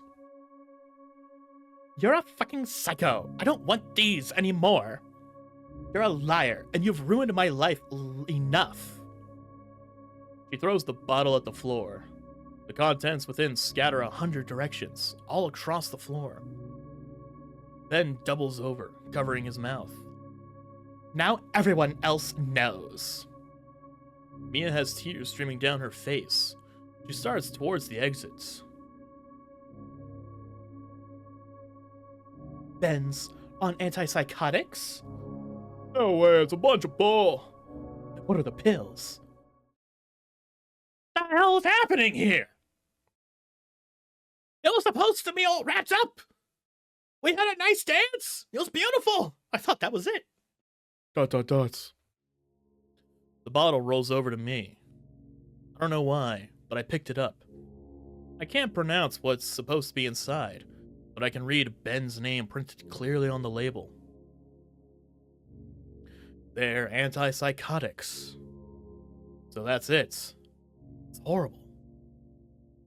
Ben had betrayed her when he didn't do her bidding. Ben had betrayed her when he didn't do her bidding. She had to tighten his leash by keeping it from him, remind him who's in charge, and keep him from making the same mistake again.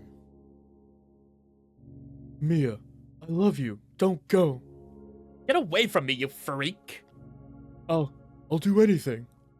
He reaches out for her. Mia. Mia ignores him. The floor vibrates from the unmistakable sound of Ferris lumbering over. In spite of his size, the massive older man cuts Mia off. Fuck.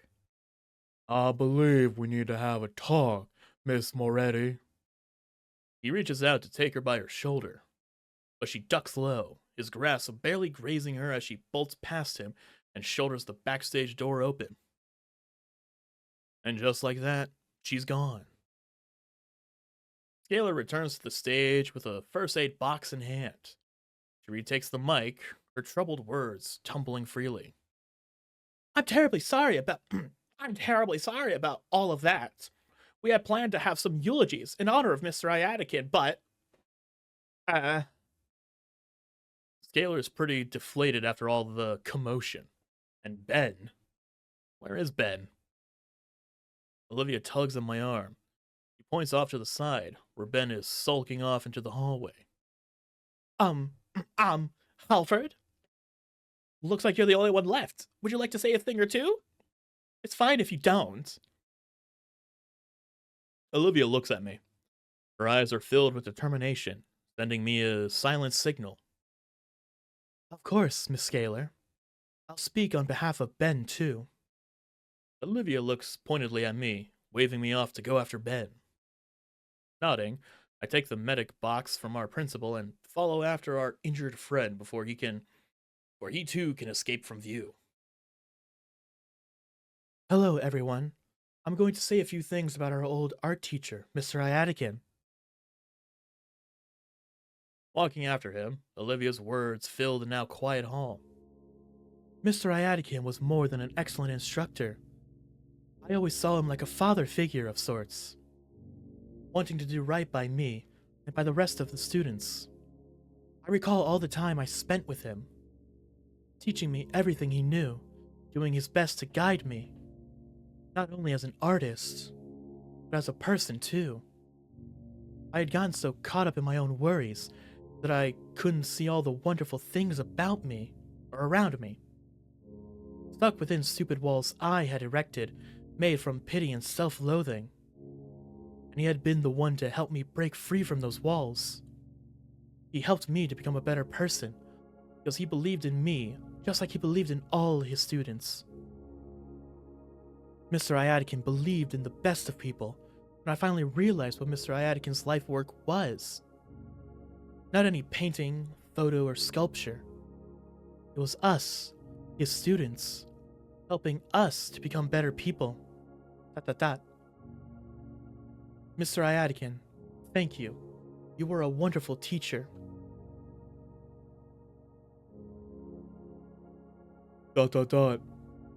Ben sits on the ground in front of the memorial. ...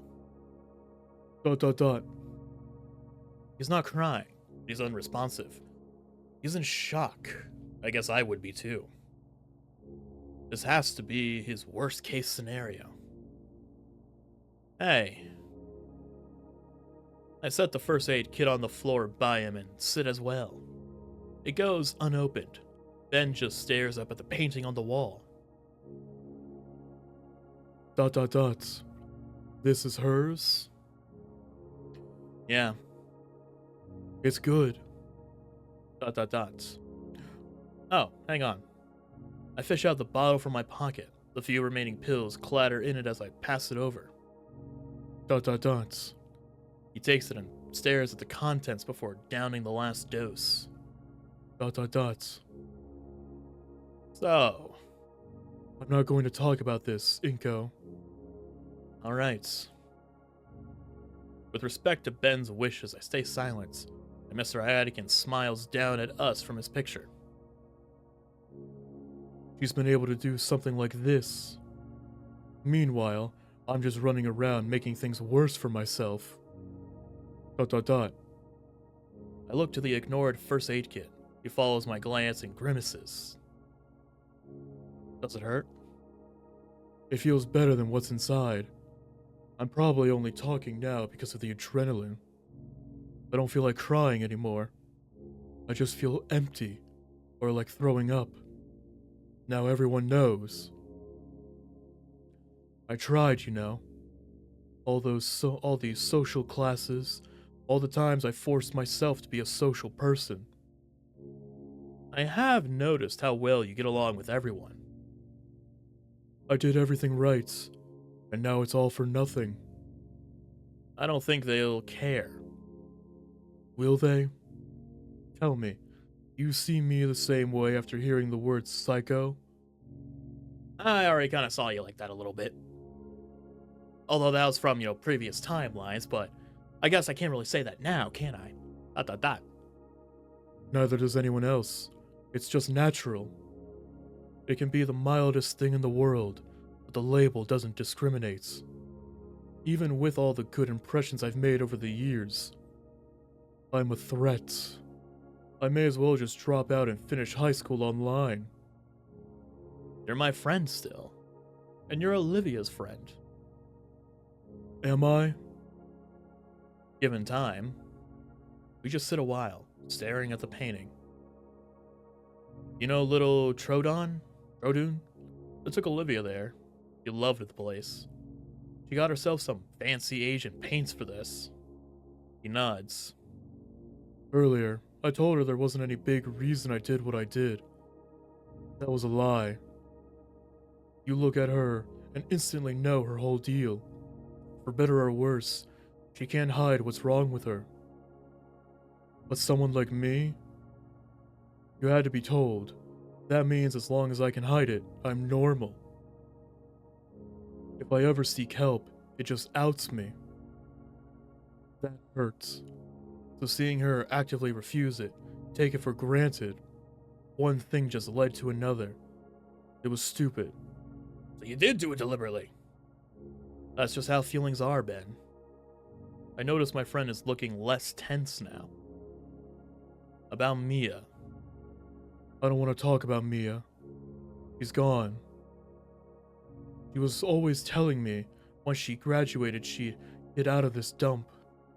I was hoping she wouldn't, hoping she'd take me with her. How do you know she's gone? She's booking it across state lines as we speak, see? Ben shows the lock screen of his phone, the most recent messages from Mia. Sorry, I'm going. He sighs. 4 years. ... I loved her. He plays with the broken halves of glasses he picked up. He said he didn't want to talk about it. I won't pry. So we just sit. Iadikin's warm smile seems a bit brighter from his frame on the wall. I wonder if he would be happy with how everything turned out. I think he would. It was long and painful, but we finally made it. Became the people he aspired we'd be. Everything that's happened led up to here, whether through resolving old grudges or finally escaping a horrible situation. Things are changing. Once we leave the room, our new life starts. But for now, we can wait in transit, just a bit.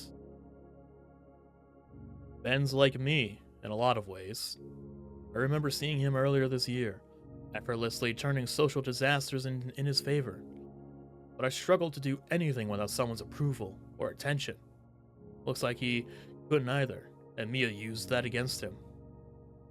Could I have ended up like that? ... After so long, I get the message. Still in there? Yeah. Ben notices I'm wanted. I'm not keeping you here. You can go. You going to be alright? Well, my ride home is gone. I'll need to call my family. I meant with everything else. I don't know. Probably not. I'll probably finish processing all this soon enough. But thanks for talking with me. ... There's space with us. We can take you back. I stand up slowly. When Ben doesn't, I hold my hand out to him. ... I roll my eyes and smile. Ben, I'm offering you help. He stares at my palm as though I'd pull it away at any second. Ben's hand shakes as he pulls it up towards me, but he doesn't even attempt to grab my hand. So I grab his wrist and pull. Once more, Ben is on his feet now. Thankfully, more steady than when he walked here. Alright, man, let's get you home. He nods and follows after me. Though, just before I exit the room, I look back one last time at our teacher. Mr. Iadigan, thank you for everything you've done. We exit the room and walk toward Olivia, who's waiting by the entrance of the convention center. The rest of the place is full cleanup mode. All the lights are on and staff are lugging around all the decorations to be stored away. When we reach her, I automatically take her handlebars and push her out of the building. Her head turns to Ben, eyes inspecting him thoroughly. How are you feeling, Ben? His mouth moves to speak, but stops. He shakes his head, but keeps following. ... So, what flavor? Pardon? Flavor of ice cream. I told everyone we were going out to get some on the way back. I think I'll get some sea salt caramel. Olivia sticks her tongue out in disgust. Why would you ruin ice cream like that? Hey, don't knock it till you try it. Fine, I'll try it, and then ask again. How about you, Ben? You know, sea salt caramel is great, right? We finally reach the limo, and our driver moves to open the door for us. I don't know. I've never had it. I motion for Ben to get in before us. As he does, Damien greets him like his usual enthusiastic self. Once more, I help Olivia into the limo, the driver storing her seat in the trunk, and I finally lay myself on a luxurious seat. We can go right to your place to drop you off if you'd rather, Ben. He looks out the window back at the con center. ... You're totally fine to roll with us for the night, man. Alright, I appreciate it. Our limo slowly veers away from the convention center and starts heading back toward the city. Olivia's head leans on my shoulder. Her content bellowing reverberates through my chest all the way up until we're in the ice cream drive-thru. In the end, all the options were picked. Ben and Liz got some cones of frozen yogurt, while Damien chose an entire gallon of chocolate for himself. And Liz... Ben and Liz... Oh! I got it backwards. Ben and Liz got the cones of frozen yogurt. Damien got the entire gallon of chocolate. I don't know why. I thought when I read Ben, my brain just thought of Damien. And when I read Damien, my brain thought of Ben, and I got it backwards. Damien got an entire gallon of chocolate for himself and Liz. Olivia got herself a big old root beer float and sampled my cone of sea salt caramel. And while she acted like the icy delight had personally insulted her, I saw my girlfriend gaze longingly at the tub of it in the shop's standing cooler. Our night continued for a while longer. The driver was more than happy to indulge us after a generous tip at the ice cream shop. We were driven around aimlessly, enjoying our ice cream and simply talking the night away about our winter break plans.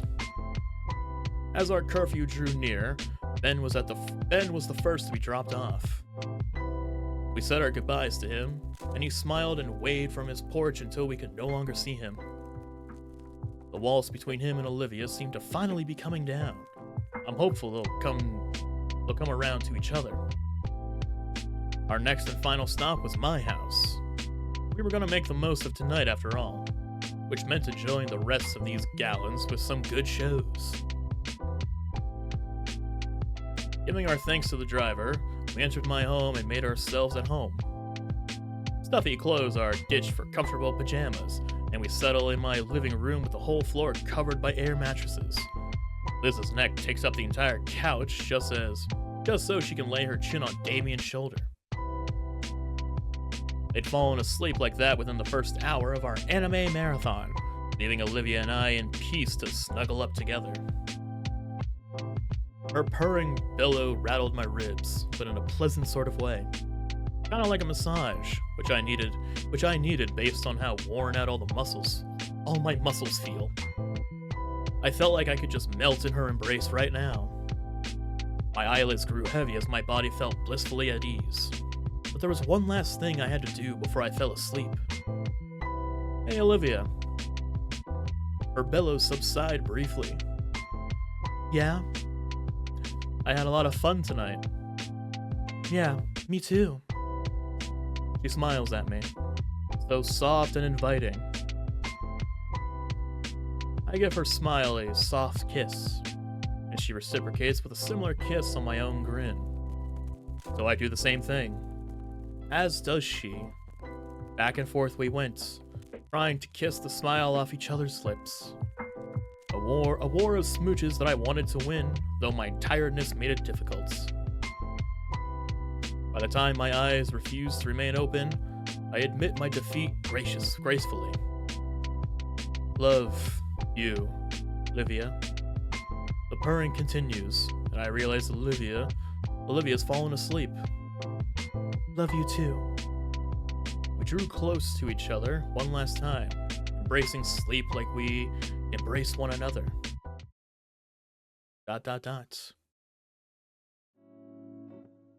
Christmas Day. A teeny tiny holiday tune plays from a nearby radio as we work in the snow. Fresh white powdery ice crumbles loudly underfoot, and our knitted mittens work to pile and compact heaps of the fresh white powder. Not only compacted though, but sculpted. Vinny has a bright future ahead of him as he works studiously on his Christmas monuments. The loud chatter of teeth drawing near must be Damien. He must be done collecting the sticks we need. Taking a step back, I look over the 5 different piles of snow we gathered from the yard. Brr! Vinny, got the arms here. Sweet! I need some twigs so I can make our mouths just right, too! The younger boy finally stands and marches through the snow.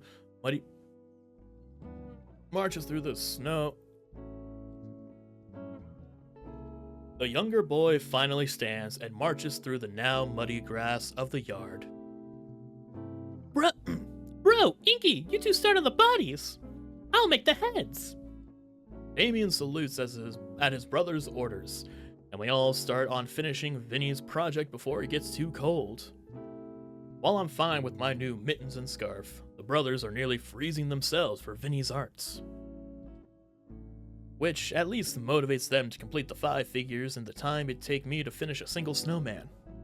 Originally, Vinny was begging me to make a snowman in his stead, but he got ahead of himself and ended up giving himself an artistic vision of a whole family of snow people modeled after the family.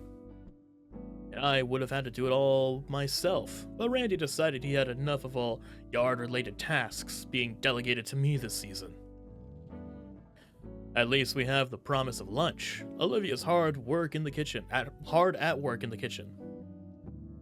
Now I've made a few snowmen in my day, but never snow dinos. Tails are easy enough. What's not easy is the beaks. As powerful as Christmas magic is, it's no match for basic physics.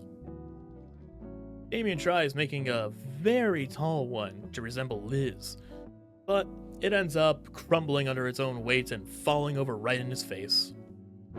After so long, I actually do manage to get the snoots right. It's just a matter of how you pack it together. Oh, look at that. Look at the little dino family right there. And before long, there's a nice little group of snow dinos for each of the panes. Olivia's is special. sprawled out flat, just like how she always lays in her bed. Is it? I can't see it. I think it's behind Vinny. Vinny, move! I see Olivia judging from the window.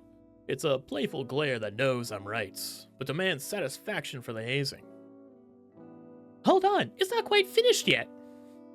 Vinny quickly begins forming another frosty figure next to the snow Livia.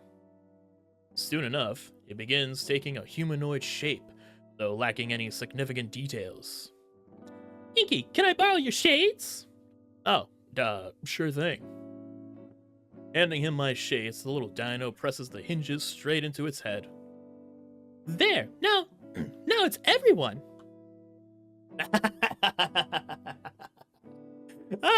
Look at the little snow Livia right there. Oh, it's so beautiful. What a nice little happy family. Aw. I'll let Inksicle keep those for now. I got a spare right here.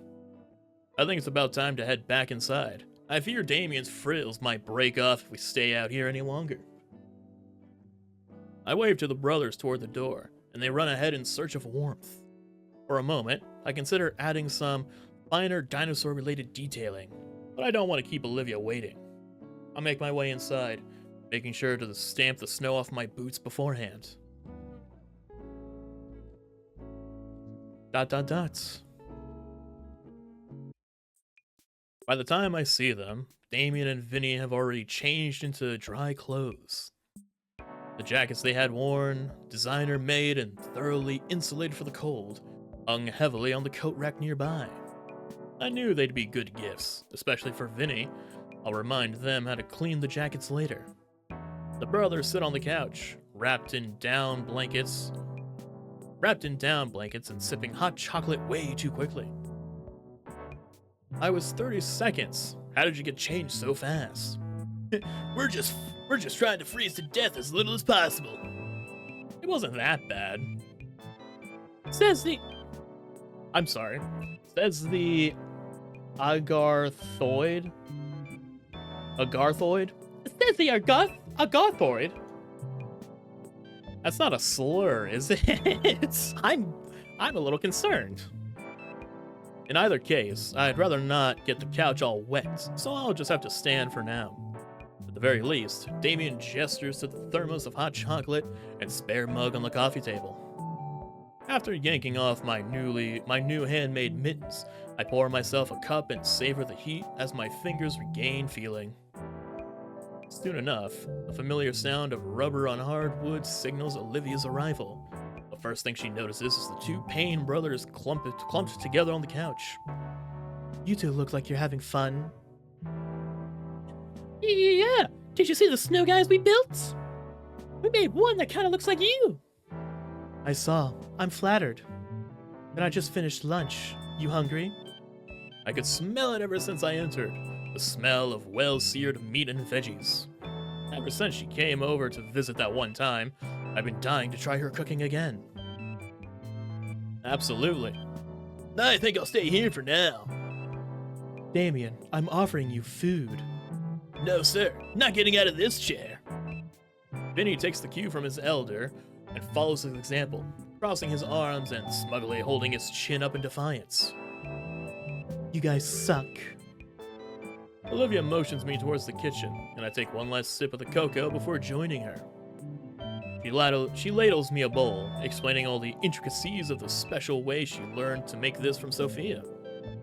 Though she never would tell me the secret Payne seasoning that she used to further enhance the taste of all her cooking.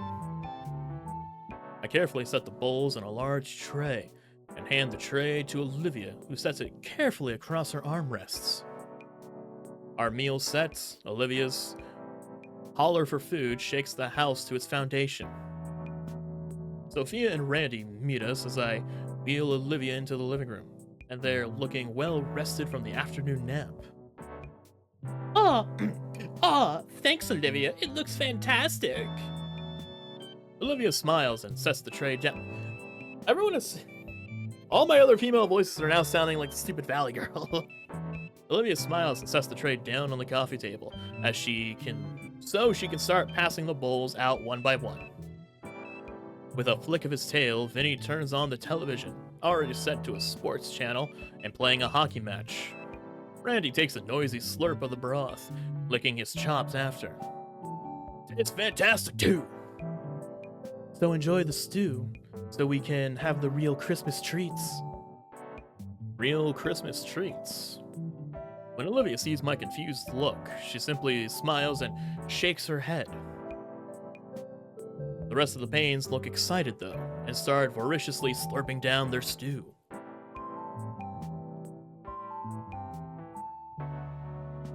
Following their example, I abandon my spoon and take up my bowl and bring it to my lips.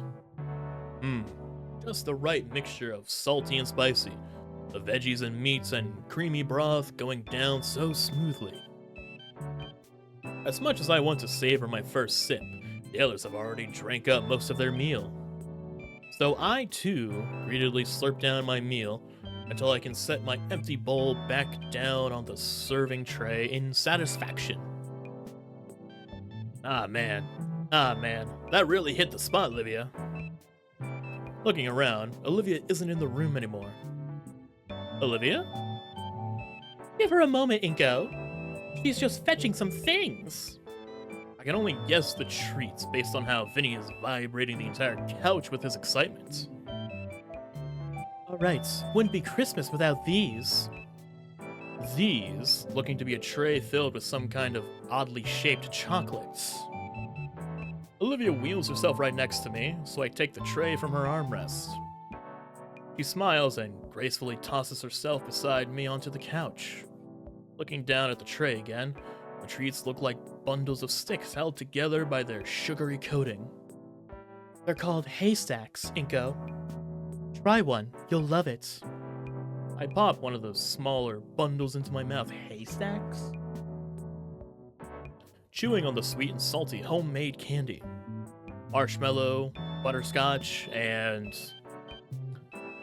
How May noodles? I hold up one of the uncovered sticks to inspect it. It's an older tradition. I'm not surprised you don't know it, Inco. I take a couple more and pass the tray to Damien. They are quite delicious. Olivia plucks one of the pieces from my hand and pops it into her mouth, crunching the candy to oblivion. Just like the stew, the tray of haystacks is devoured rapidly too. Ah! Randy sinks further into his recliner, drawing his wife onto his lap with a surprised yelp from her. She shakes her head and settles beside him, looking over everyone else with a content smile. This is what the holidays are all about. Candy? Family, son. About being with the ones we love most, Vincent. Young boy considers her words and comes to his own conclusion. Well, I love candy, so we should have more. He looks to Olivia, who snorts at his logic. I'll make more later, okay? Sweet! Knowing now that there will be more Christmas candy, the young Dino's eyes focus on the hockey game playing. On screen, a hockey puck is finally hit into the net. The shot is replayed a couple times from different angles, all the while the professional commentators talk about the college teams. While they mainly focus on the players' game efforts, the commentators also highlight the players' plans and degrees. Which reminds me of what's to come soon. Going back to school next week. Don't remind me. But it's the last semester before graduation. Then we're free to go do whatever. College, jobs. Vinny here will have a room to himself. Did I read that right? Vinny will finally have a room to himself. I don't know how. I read that wrong. Oh, that's true. Once you guys go, it'll just be Vinny here to keep us company. All my kids are growing up. Don't worry, Ma. Way ahead of you. I'll fail all my classes just for you. Not if you know what's good for you.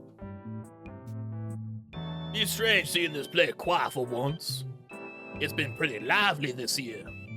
I'll have to enjoy it while it lasts. It's a whole 6 months before we even graduate, guys. Yeah, plus I still don't have any real plans yet. School's probably going to be bothering us a whole lot about applying to colleges starting now. Wait, you have no plans at all? Olivia shrugs. I know what I want to do, obviously. But compared to Liz, she has the next decade of her life planned out. Maybe more. This just goes above and beyond. As for me, I don't really know either. Maybe college, but I'm open to other options. It's a good thing we got half a year still then. Yeah. Damien stands up with a sly grin, marching back to the tiny Christmas tree in the corner. All the gifts had been unwrapped, but some of the presents were still beneath it, awaiting the Paynes to make room in their house for them. He scoops up something and comes back to the couch. Ah, I see, it's the new retro console. I still can't wrap my head around the concept. Wouldn't you want a console from the latest generation? Yo, leave the future to the future. We still gotta try all the presents. First game dibs! Why'd I say it like that? I can't stop my smile spreading, even though I know Damien's only trying to change the subject. Someone nibs my shoulder. Hey, what's up? We're forgetting someone. I want to give Guts his Christmas breakfast. Olivia pushes herself to the edge of the couch seat, but before she can set her knees down on the floor, she pauses and turns her eyes my way. Inco, could you help me? Yeah, do you want your chair? She shakes her head no, and then holds her arms out. I can feel my face heat up as I comprehend what she really wants. Don't you normally walk on your knees around the house? Just do it. It's the picture! I've seen this from I want to say no, it's not the front page of the Steam thing. I'm waiting for this moment, man. The rest of her family look amused as I slide one arm beneath her legs and the other arm around her back. Olivia further secures herself by wrapping her arm around my shoulder. Lifting her up is slowly becoming muscle memory, though my gait to her room still feels awkward and wobbly. Olivia doesn't mind it though, as she smiles contentedly the entire time, and even after I nearly drop her onto the bed. I'm so proud. So proud of what we've accomplished here now. Once her tiny minion is properly fed his righteous Christmas feast, Olivia and I sit together on her bed and just hold each other. The hollering of the rest of the family is thankfully muted by her walls, and we finally have the quiet time I know she was looking for. My hands caress her back, drawing out her sweet, bellowing purrs as she leans more and more against me. And with my face in her hair, I recall I still have something in my pocket for her. She pouts and nips my arm as I draw away from her. Let go of me. I got something for you. She grunts and releases her hostage. I pull the small box from my pocket, still neatly wrapped in shiny violet paper and topped with an emerald bow. She sits up and accepts the present, tilting an eyebrow. Why the wait? You could have given this to me when we were opening up all the presents. This one's special. Come on, open it. What is it? What am I missing? Olivia carefully tears the wrapping off the box and lifts the cover. Inside is a neatly folded sheet of cloth. Olivia pinches it to bring it out. It unfolds into its true shape. Oh, it's a stylized tail brace, meant for support and warmth. It only required commissioning Liz for the pattern, and Sophia just needed the material to put it together. I motion for her tail, which she delicately sets in my hand. I noticed after our dance, it really took a toll on you. For a few days, your tail was so scratched up and sore you didn't want to use it for anything at all. Even now, I can feel the muscles beneath her scales are still hot and tender. With With all the care necessary, I slide the fashionable accessory over her tail. The elastic bands within are already working, distributing a comforting pressure across her entire tail, causing Olivia to coo happily as she relaxes further on her bed. So, it won't be so rough on you next time. It takes a moment for Olivia to process my words. Her expression of contentment slowly changes to one of surprise, and then a gentle smile. Next time? ... That'd be nice. The twitch of her cheek doesn't escape my sights. Olivia, you okay? Yeah, just ... She chews her lip for a moment to think. Is something bad? Oh no, it's silly. I guess I just felt, I don't know, guilty for a second. Her fingers wring her blankets. Guilty? For what? It's... At some point while I was making the fountain painting, I was resting when I remembered something. When I was a lot younger, I would occasionally go to these physical therapy appointments. There was some other kids like me, actually, maybe 3 or 4 years old. One of them was able to waddle a bit with his tail. Almost everyone was excited he could manage that. But the other kid's tail was too short. He was stuck on all fours still. So it's a miracle I even could do what I did. But, it made me think. And I eventually found videos of someone dancing like that, with her tail. Someone like me, you know? Unlucky enough to have this issue, lucky enough so I can still move around a bit on my own. What about the others, like that boy? What would they think after seeing us dance? It's been on my mind ever since I started practicing. Olivia clears her throat and looks at me with a sadness permeating from her moonshade eyes. That's what gave me the idea, but... should I have? I feel like somehow I shouldn't have, but I did it because I love you. It confuses me. What do you think those kids think? Did you ever see them again? She shakes her head. What about anyone else like you? What do they think? I don't know. Wouldn't any of them be happy to have what you have? So many of them can't ever do something like that. I guess, but still. This'll sound dumb, but it still feels like I'm somehow betraying something. Or maybe insulting. I could only dance because I was able enough to use an appendage just long enough and strong enough to allow it. I guess I feel like I'm mocking them. I'm the luckiest unlucky person. I get the occasional glimpse of normalcy. I may as well not even be called disabled. I'm such an outlier. I thought you didn't ever want to be. I know. Her face falls, and her entire maw trembles. I don't have any answers for her. How would I? She's not some strange exception case because of a bunch of crazy variables, and that's not why I love her. She's Olivia, and I love her because she's Olivia. My hands set her tail down on her lap so they can cup one of her cheeks and tilt her head upward. Looking into those beautiful silver irises, my whispered words carry my honest feelings for her to clearly hear. Hey, I got you this because I love you. No other reason. If you don't want to use it in any particular way, nobody's making you, alright? The concern in her eyes still exists, but her lips rise and her eyelids soften. But as her lips rise and her eyelids soften, I can see that sorrow submused by comforting love. Okay. She leans to my palm and sighs softly. That's a good enough reason for now. Olivia starts running her hand across her tail's garment. It's pretty. Thanks. It's tailor-made. Just for you. I like it a lot. Thanks.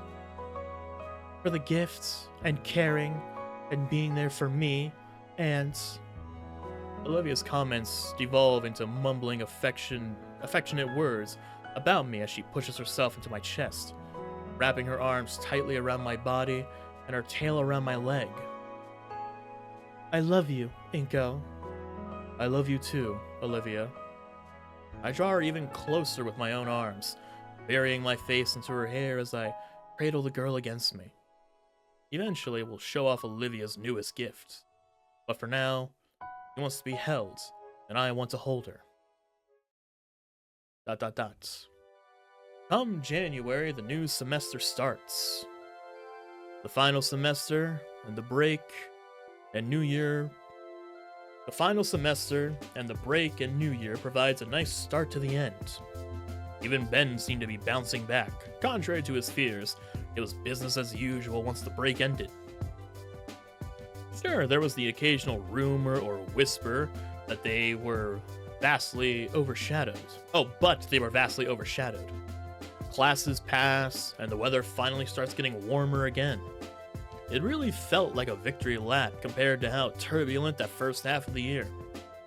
Olivia, in particular, decided she'd lived here for too long without exploring much, so she got a new fire in her to see the city inside and out. We got to see it all. Art galleries, grand, luxurious malls, underground tunnel systems, the local skate parks. Just seeing everything the city has to offer. We even went back to visit the arcade a few times. And that brings us here. From a public school standpoint, I consider it our final destination. Not the last class, or the graduation itself, or even the after party Olivia and I skipped to cuddle together at my place. Aww. I had something better in mind, something I'd always wanted to do since my folks moved here. And finally, I was able to make a plan and put it into action. What are we doing? Liz's hatchback barrels down the freeway. The trunk is completely packed for a week-long trip ahead of us. Are we going camping? Not driving, though. The location is shockingly close. Olivia holds my arm close, jittering a bit in anticipation. I've always heard of this place, but I've never actually been. I have once. It was in elementary school, but it was a blast. Did you get to go? We're going to the beach. Did you get to go surfing? No, and I don't plan to. What about you, Inco? You up for hang a 10? Maybe, although I'd rather avoid a burial at sea. That actually does scare me a bit. Wuss. I mentioned we got to explore everything the city had to offer. That wasn't exactly true. There's one place I've been avoiding having to mention, just for the occasion. Something we'd all talk about together and decided to save for the very last. And we're getting ever closer, as Liz drives into a humongous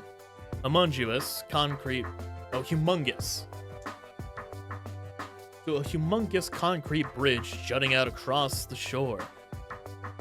Our fifth passenger speaks up. I'd actually briefly considered setting up a senior trip down here. Oh, I'm so glad you didn't. I would have reassigned from treasurer on the spot. It never would have flied, yeah. Especially with the audits. Everyone shut up, I see it! All of us lean forward, trying to get a glimpse of our destination. Just off the coast of the city, there's an island. Oh, there's an island! You know how the city is called Volcaldra Bluffs? Well, I'd seen the bluffs. I just hadn't seen the caldera or the bowl. The island hosts both. Manuai, it's called, and Kawilaoke Ka Aikalani, being the three volcanoes making up the archipelago. I'm sorry. Kawilaoke Ka Aikalani. I said that perfectly correct. With its lush natural forestry, with its lush natural forestry, the island was labeled a national park. Every last plant here grew of its own accord, creating a wild jungle that beautifully engulfs every section of life here. All the way up towards the mountain peak, where numerous hiking trails lead to a scenic view of the dormant volcano, as well as a panoramic of the island itself. Then there's the small yet bustling I got the hiccups. Bustling town that sits just above the golden sand beaches, where the aquatic dino inhabitants make their real living.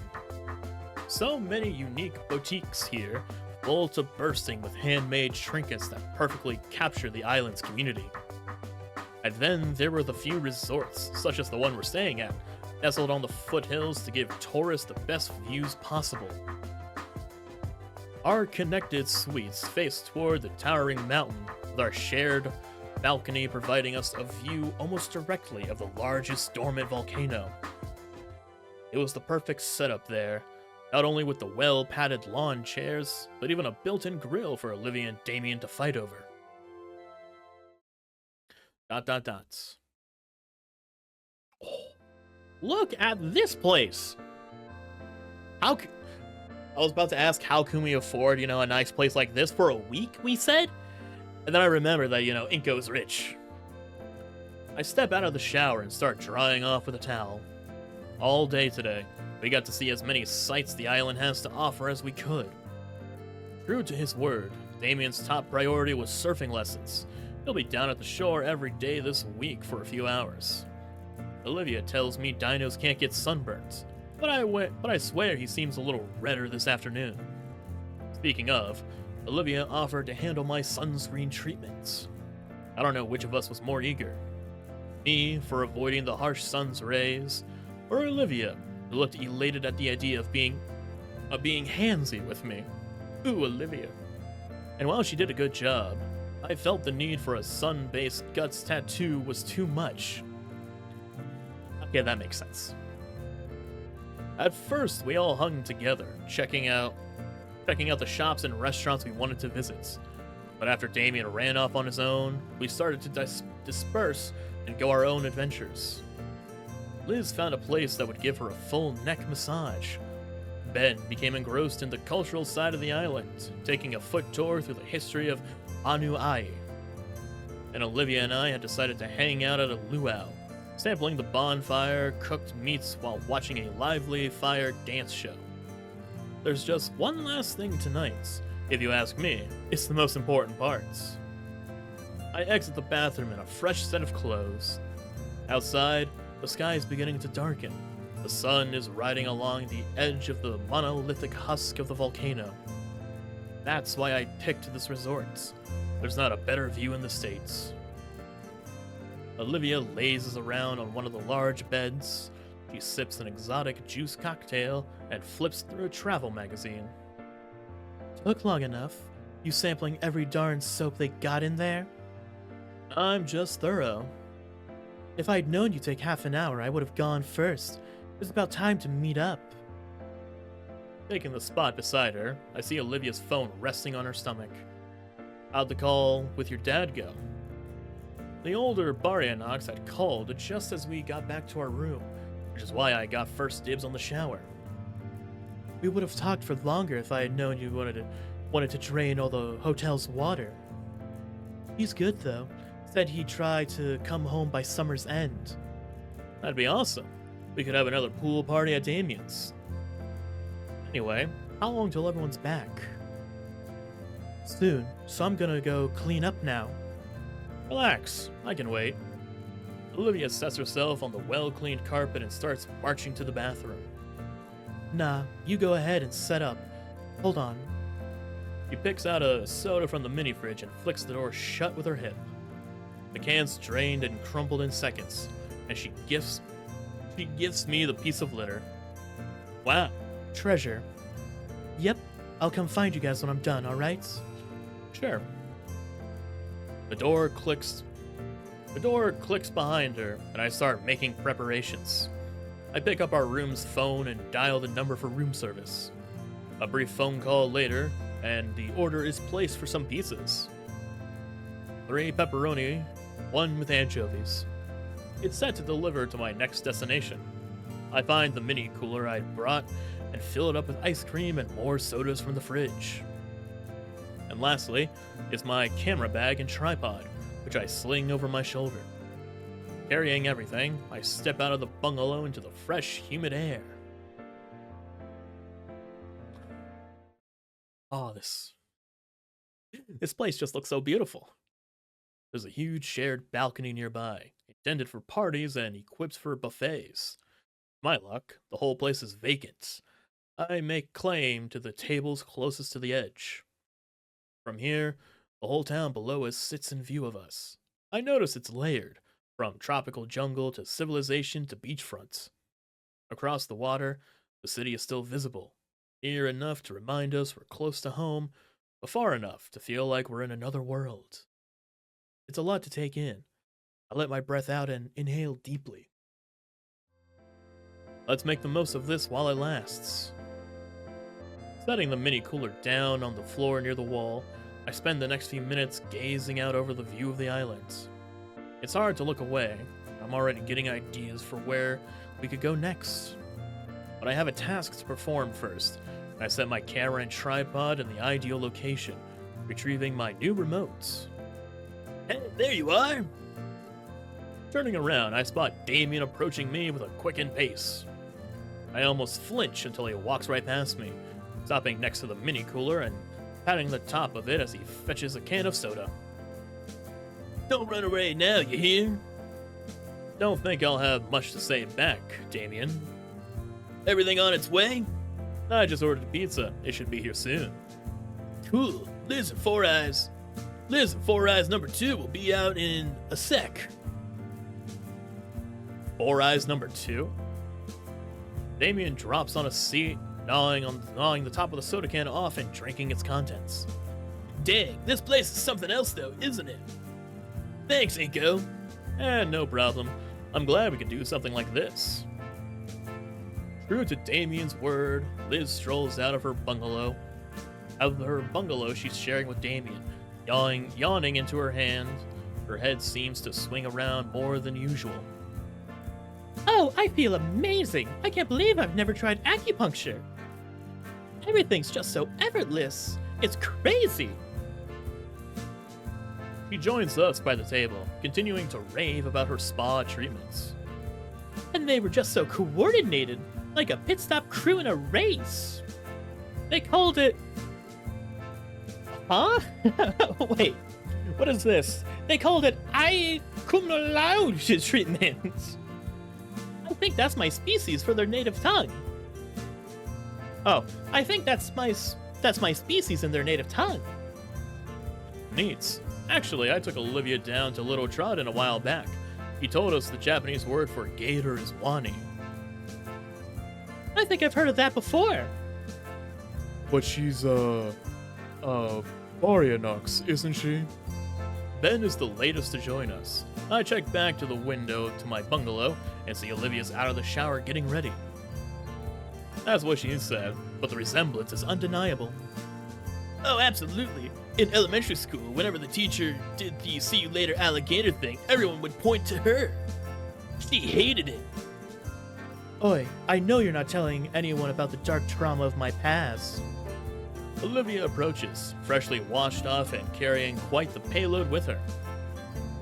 Geez, is that all your art stuff? You know vacations are to get away from work, right? Can it, unless you want to wake up tomorrow with a mustache. She moves from the chair to the table facing the balcony and unfolds a travel easel. Atop it, a plain sketchbook is placed, but Olivia procures a small paint palette instead of any pencil. Right away, she gets to work, staring at the brilliant red near the top of the page. Or starting. Don't stare, keep talking. Just going on about our days. I checked out a few of the trails just before I got back. Some beautiful stuff around here. You guys should check it out. Oh, hold that thought. Heck yeah! He points at an approaching pair of dino ladies carrying large trays. They set them down on the tables.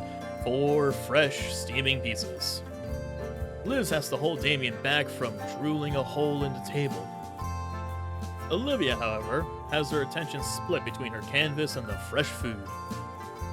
But she shakes her head and goes back to it. You don't even want one? Here. I pick a slice up, careful not to drop it, and bring it over to Olivia's mouth. Once she notices, she opens wide and chomps half of it in one mouthful. Alright, now it's a party! Damien springs for some pizza himself. And once we settle in for real, he gets Liz's attention. Yo, Liz, your last year goes expected. I remember you going on about it just before senior year started. Oh no, not at all. My predictions were way off, of course. Way off course. I never would have expected things to turn out like this. But I'm glad it did. It's been nuts for everyone. I don't think anyone here's the same person they were before. What about you, Inco? What were you expecting as the new guy? That's a good question. I remember when I first stepped off the metro on the first day of school. I wanted to have lots of friends, most of all. I'd actually never made friends before. Not like you guys. Just people I'd know for as long as I was around, before I had to move again. So it was my goal to get as many as I could. Yeah? And how'd that go? I didn't know friendship could be so exhausting. But so rewarding, too. All the trials and tribulations and everything. I think they were all worth it. Because I made friends with you all. I look to a certain girl who remains silent but not inattentive as I catch her own eyes staring my way. And more. So, I guess to sum it up, it's been an experience I'd never want to give up, Damien. Despite the ups and downs and twists and turns. I certainly never would have guessed the new student would have been such a wrench in the works. Getting so tangled up in Olivia, Mia, everyone else. And me. I was in a bad situation. I'm not anymore. Thinking on it, things were set in motion from day one, huh? Hey, I'm grateful. Thanks. Yo, Olivia. I'm going round the table and asking for your input one last time. What do you think? She stops brushing and looks me in the eye before turning all the way with a smile. About the new human student waltzing in and wrecking our ways of life? I'm currently relaxing at a fancy as hell beach resort with some of my favorite people. One of which I thought I'd never be friends with again. All thanks to my boyfriend. She looks back to me. Yeah, you did good, soldier. And Damien, I really appreciate you always trying to include me. Damien brushes the back of his head. He's got nothing to say for once. From there, conversation drifts from topic to topic. Liz, in particular, got into a bragging competition with Ben when she talked about the colleges she was applying to, and he rebutted with his own lofty goals. Damien pretended to moderate the whole debate before declaring both of them were eggheads. Olivia joins in sometimes, but for the most part, focuses on her little projects. Ben bursts out a poker set he'd brought with him, complete with chips. As the sun gets closer and closer to setting, we all enjoy the evening. ... The sun's nearly set. The rest of the pizza's nearly out, and Ben's run out to get more soda and chips. I look out over the balcony to the city below, forming different plans for what we could do tomorrow. The possibilities are endless, aren't they? Behind me, I hear Liz chuckling to herself as she clacks the poker chips she's drained from us into neat stacks. As it would turn out, she had an unbeatable poker face. Match after match, she'd shark the whole table. Wait, what if when she was stretching her neck, she was... Something tugs at my sleeve. Hey. Yo. Come here. I'm led by the sleeve to another of the lawn chairs, where Olivia sits me down. She then takes a moment to look at me, even goes as far as to adjust my legs for some reason. When she seems satisfied with my position, Olivia lifts herself right onto my lap with the use of her arms and tail, wiggling herself around until her back is pressed firmly against my chest. Whoa, what's this all about? Her tail wraps around my waist, securing herself to me. Finishing touches. Look. She points to the propped up easel. Finally, I can see what she was working on. It's impressive how she managed to draw our villa. She'd been working on this for some time, and the piece looks complete already. I started to ask what she means by finishing touches, then she places the brush in my hands. Inco, help me finish it. Her voice is soft and inviting, and her hand covers mine gently. How could I even consider resisting? Ah, magnifique. What? No, keep going. Alright. While she said keep going, I started to feel her hand guiding my gentle strokes. Slowly, the beautiful painting reaches completion. And all the while, Olivia and I bask in each other's holds. My chin rests atop her hair as she tries to concentrate, and her tail slithers and coils around my waist, keeping me as close to her as possible. Sadly, we're losing sunlight, and the painting won't be able to dry overnight with how humid it is. It looks fantastic, Olivia. I know. I just want to keep going, though. In the morning, then, okay? She grumbles to herself, but I feel her head nod. I try to move my leg, only for her tail to constrict just a bit too tight for comfort. Stay. What about... Stay. Already she's placed her palette and brush aside, leaning back against me, heavily against me. I'll stay, but the painting should be put up. This gator says later. Right now we cuddle. Is there any pizza left? Yeah, we saved some since we didn't want to interrupt your moments. Shut up. I'm allowed to have this. Liz giggles into her hand and nods. A pizza pan is brought over, and a circle is formed around it. Olivia basks in the delicious taste, chomping down on the last slices with a wide smile. I nearly bumped something off the table, with Olivia's sketchbook. Hey, Olivia. You remember back on the second day of school, we played that drawing game in Miss Prockling's class? Yeah? I think that was the first thing to draw us together. I think you're right. What was? There's this game the other students would play, passing around a note and doodling on it together. Oh, oh, that? I never got to participate. Sorry. My ass is hurting. I never got to participate. I just keep passing it along. I'd always draw a dick. I kind of want to do it again. Like a little send-off to our year at St. Hammond's. You're corny. Nevertheless, she picks up the sketchbooks and passes it to me. Yeah, I want to draw what I'll remember the year the most by. Geez, there's too much to pick from. Let me start then. Hand it over this way. Sure. Ben gets the pad and starts carefully scribbling something down. In the meantime, Liz pipes up. So, any plans yet? She looks towards Olivia just as she finishes the final slice. Well, Ben here insists I should at least get some fancy diploma or other, just for the sake of it. So probably one of the nearby schools here, just for a bit. I meant for tomorrow. Though I could help you find one if you want. I've already got a couple acceptance letters. Actually, I've gotten one too. Wasn't anything really amazing, truthfully. At least I won't have to worry about student debt, thanks to my parents offering to foot the bill. Ben passes the sketchbook to Damien. No dicks. I know, jeez. What about you, Ben? You going straight to school after the summer?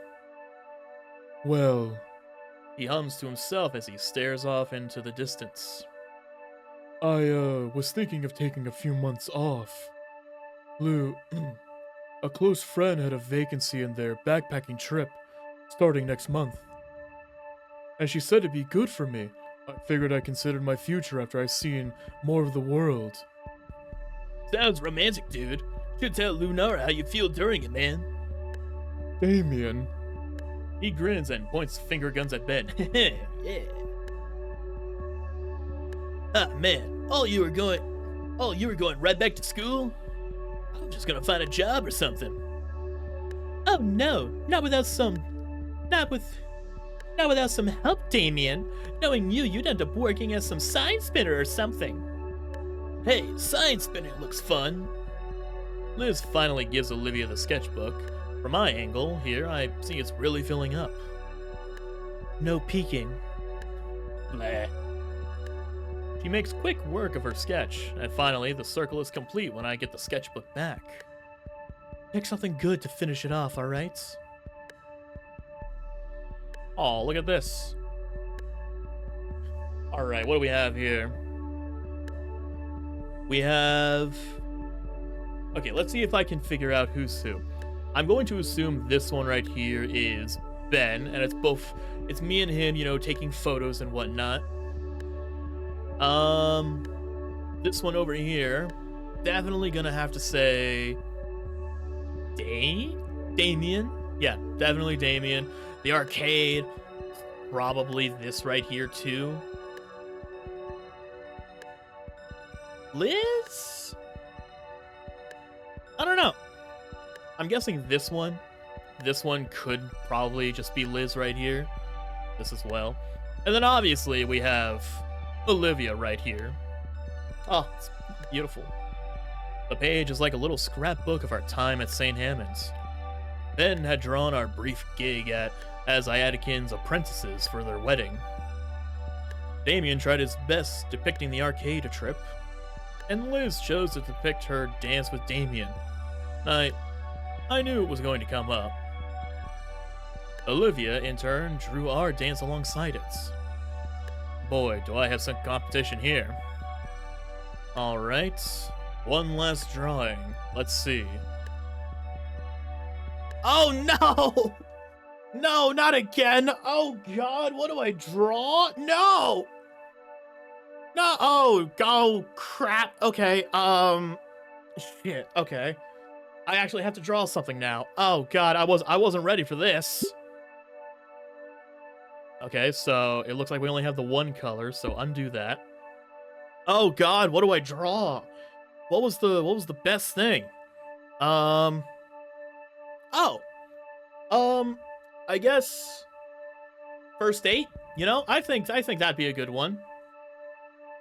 Maybe, oh god, everyone else had like, cool special stuff. The first date is the only one I can really think of, so that's what I'm going with. That's what I'm going for, and I think I have an idea for it. All right, so the hibachi thing. So we have the little hibachi table right here. I'm probably gonna bring it a little lower. We have the little hibachi table here. I guess maybe some like little team marks for now. All right, maybe some, like little dishes that nah, that looks like turd. That does not look good. Maybe little dishes, like that could be some food.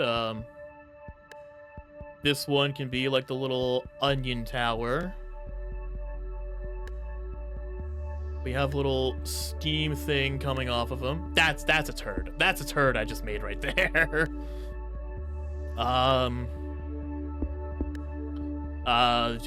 Whoosh, whoosh, whoosh, whoosh, whoosh.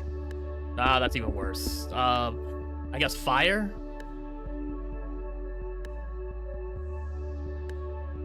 Ah, that still looks turd-esque. Okay, we're going back to the foosh, foosh, foosh, foosh, foosh.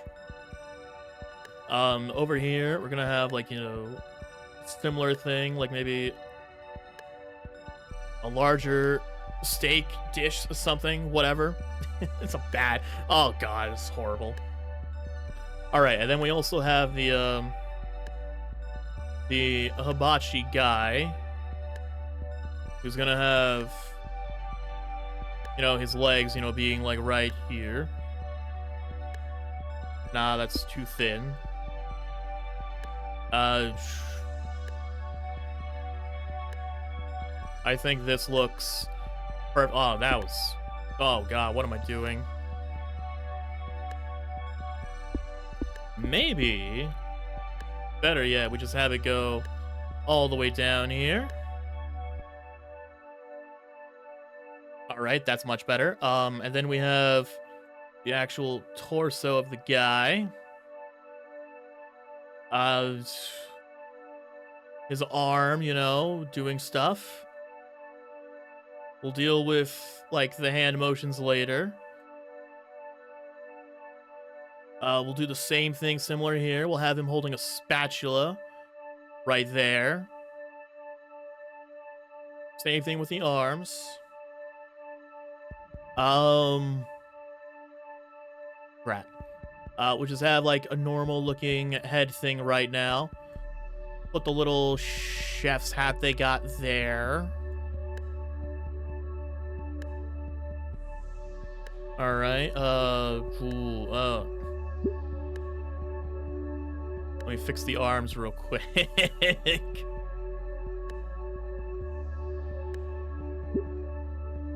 Fix the table.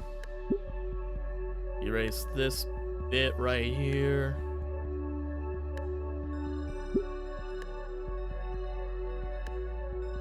Alright, he has a little spatula thing right here. It's beautiful, it's gorgeous. He's spraying a bottle of stuff. That's perfect, he looks beautiful. That's not what I'm trying to do, though. The next part is us now. So now we have me.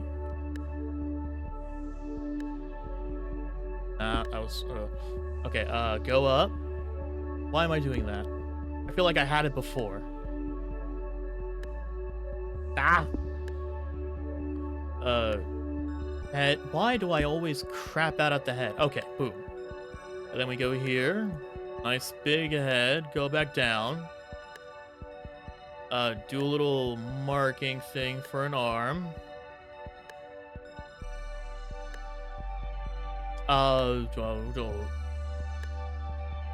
Whatever. Get my nice glasses in, you know?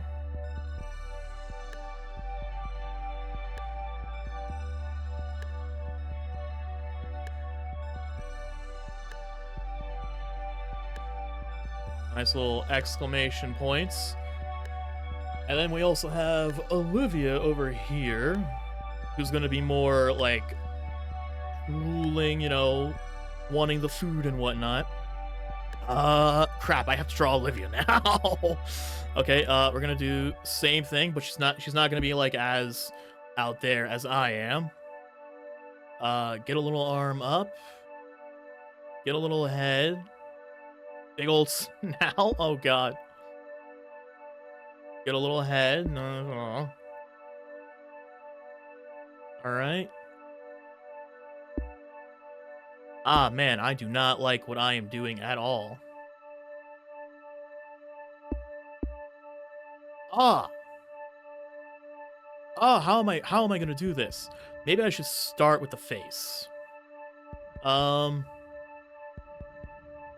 it just looks so small. Alright. We have that.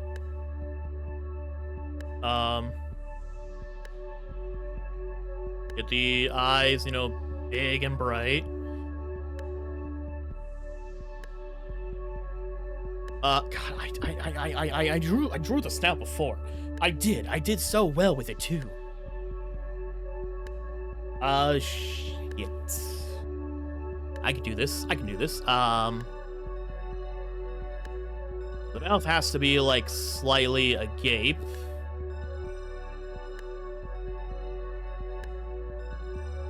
That is so awful looking. Oh, man. Oh, I am so sorry, Olivia. I am not doing you justice. You know what it is? It's the head shape. Hold on. I need the reference photo once more for it.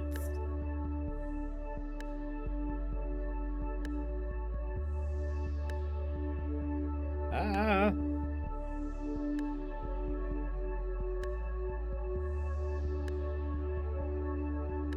All right, here we go. I have my reference photo now. So let's do the head figure. God, I am terrible at this. I am so sorry. The head figure. Better. We'll just have that for now. Now we have to deal with the actual mouth, which is the more difficult part.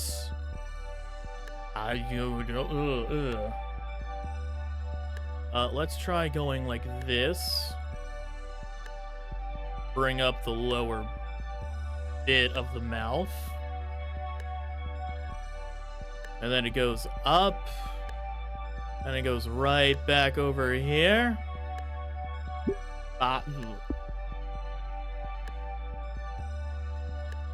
Cross that out.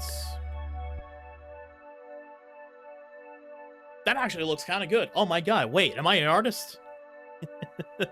Alright, now we have the other bit of her going down there.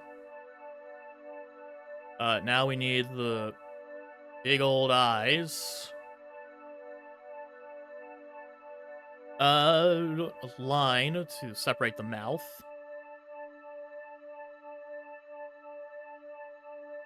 Oh, look at that. That's beautiful. She's beautiful. She just needs a nice little head of hair. And she's beautiful. Oh, look at this. Look at this. Never have I seen a more beautiful depiction of my girlfriend. Hold on. Let me see if I can fix the eyes. Because they just look so soulless and dead. They look so soulless and dead. Circle. Dot. Ah, beautiful. I love it. Let's try maybe the hoodie thing.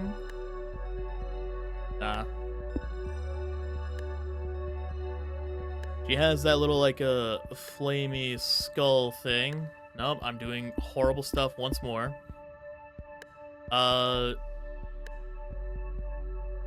She also needs some arms at least. Now, if I can just do this correctly.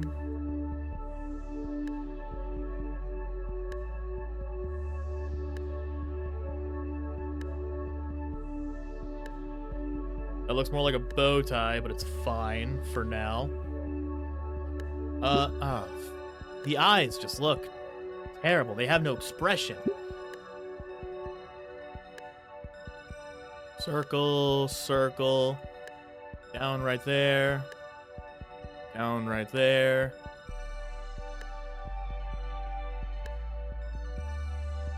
Little droplets of... Nah, it's too much. Alright. And then we also have her with beautiful exclamation points. That's all. Ugh. Oh wait, no. Even better. Little hearts, because she is in love with the food oh so much. Alright, I think I got it. Now, the outfit she's wearing looks absolutely horrendous, but there's not really a whole lot I can do with the thickness of this pencil and the fact that I only get pencil gray. Or I guess lead gray. The lead? Lead. Oh, but I think that's beautiful. I think that's a beautiful look right there. We'll bring the table further down. I think that looks pretty nice. We have Inco right here, all worried about the fire, and we have Olivia over here in love with the food. I think that looks pretty nice.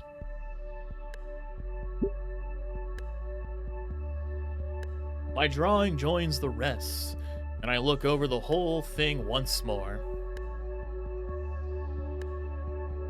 Cute. Hold on, wait, I want to see it one more time. It just, it's just so like out of place. I think. Beautiful. It's gorgeous. What am I talking about? Beautiful.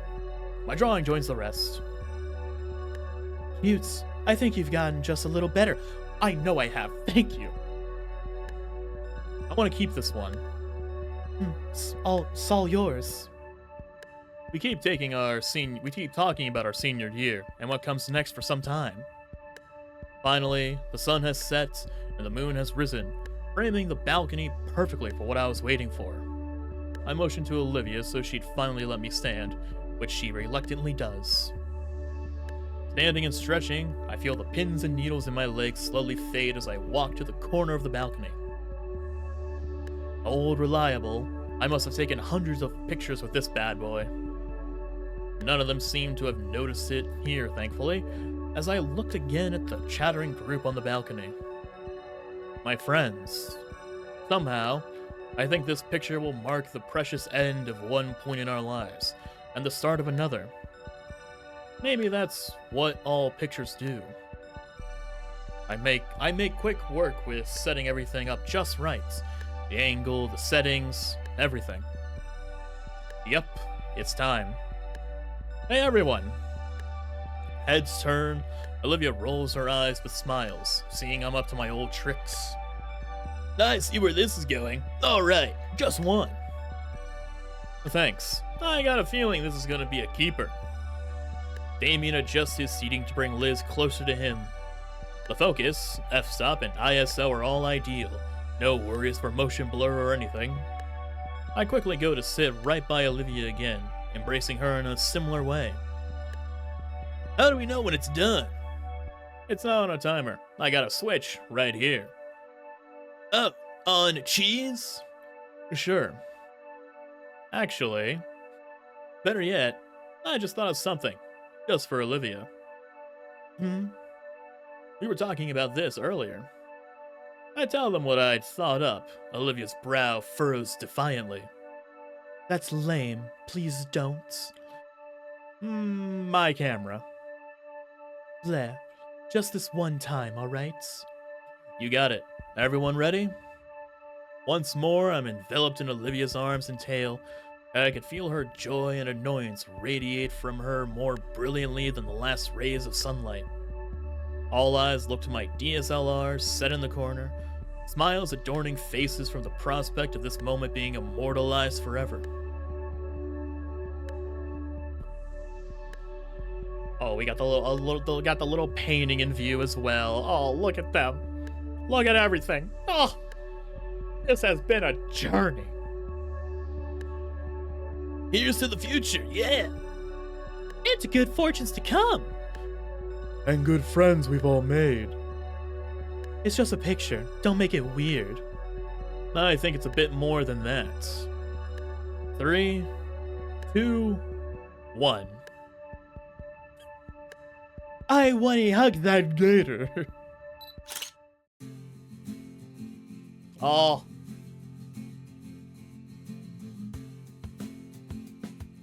We did it. We finally made it to the end. Caveman on. I think that's what it said. Caveman on. Oh my god. Okay, hold on. I'm standing back up. I need to move around a bit. No. Oh, wait, what's this? We have stuff? Inco and Olivia. Haven't seen them in a while. I barely even have time for myself, between studying and whatnot. Although maybe I should take a break. It'd be nice to take my own whatnot on double dates. Lunara? I'll be down in the city again soon. I think I'll call them now to arrange something. Okay, the thing is just going on. I think.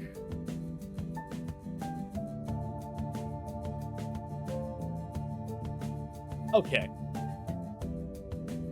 In case y'all haven't noticed, I absolutely loved... Okay, those two, they're doing great. Thanks for asking. How am I doing? I'm glad you asked. I finally found a career path that really speaks to me. Starting next week, I'm not going to be Damien any longer. My new name will be Rory the Reading Raptor. He's a little mascot. I was absolutely in love with this game. It was just so amazing. Hello? Oh, it's you. Inco and Olivia, they've moved. They're still a short drive away, just a town over while Olivia's in college. I think Inco said he found an internship. It's a little annoying having to drive the extra distance, but her stuff is really flying off the shelves these days at my store, and Damien loves coming along to catch up. Oh, so they do have a little bit of a partnership going on. That's good for them. Oh my god. What next? Come on. Hey girl, I haven't seen you in forever. Like, when was the last time? It was just before that school dance thing. Oh, why did we even hang out with that bitch? I always hated her. She was just a different person before. So, do you got the designs I asked for? You know it. I'll make tribal gars be the next huge thing to take off. Trust me. Excellent. Okay, so we're getting a little bit of like a where are they now thing, I guess. All these people, all these artwork people, they just did a phenomenal job. Nito and Halford? Those names will stick with me, for better or worse. Mostly for the stress they caused me. It's like they were magnets for trouble, always right in front of the auditor. But I am keeping an eye on their careers. They may be visiting again sooner than they expect. I'm also running low on time, but we're almost close to the end. But no, yeah, okay. The game, just beautiful. I wish I could say more longer. Oh, it's been a while. Inco and Olivia, I don't watch cooking shows. They were students here, Sully. Dots. Oh, the monkey boy. I'm proud of him. He's a good soldier, and I wish him luck in his cooking thing. Dots. Oh my god, Sully. Sully, you were a good man. What is that I see right there? Am I wearing a Speedo? Ah, little Inco. I feel in a world where everyone was constantly giving him advice. I was the only one listening at times. I'm grateful for him, truly. I've never felt closer to the youth of today. Although, after that head slide I pulled, my back was killing me for ages. But it was nice to feel young again. I hope the young love those two shared blossoms into something beautiful. Oh my god, thank you, Mr. Ferris. I want to say more, but we're having all these little moments and things. Oh, there's Mia splatting her own face and chasing us down the hall. Those two, they just came to visit us just last week. Guess they missed my cooking too much. It was so nice to see them again, especially since we only have Vinny with us in the house now. I do miss those times when the house was more hectic, as surprising as that sounds. They're their own people now, but our little nest is always open for them. Oh, thank you, Guts! Guts, it's him! Oh, look at him. Oh, so beautiful, so majestic. Oh my god, Guts, look at him! Guts looks like he's ready to rumble and tumble. Inky and Livy. Yeah, they came by not too long ago. We spent the whole morning just playing video games. And after that, Inky tried to play street hockey with me. It was so much fun, and he looked really happy, even after I accidentally hit him with a slap shot. Even Olivia agreed that he had fun, but he was too tired and needed to take a nap because he was getting old. Hey, you watch it, buddy. Oh, okay, same thing with the music. These guys, just did wonderful. The music in this thing just so nice. These two again? So, you and that psycho Ben guy, I never took you for that type. Don't call him that, you skank. You know I love you, girl. I don't mean nothing by it. You found someone too, I see. Yeah, and he's just my type. He plays video games, he doesn't shower, and he moderates online forums. Oh dear lord, you gotta be kidding me!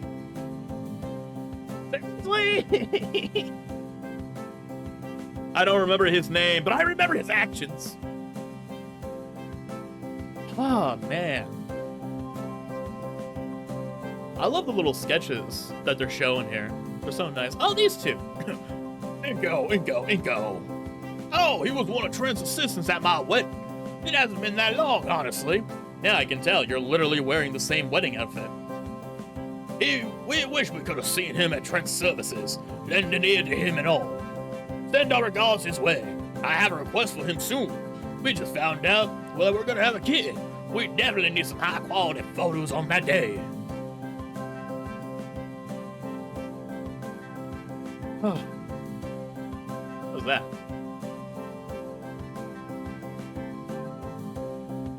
Oh, Elena.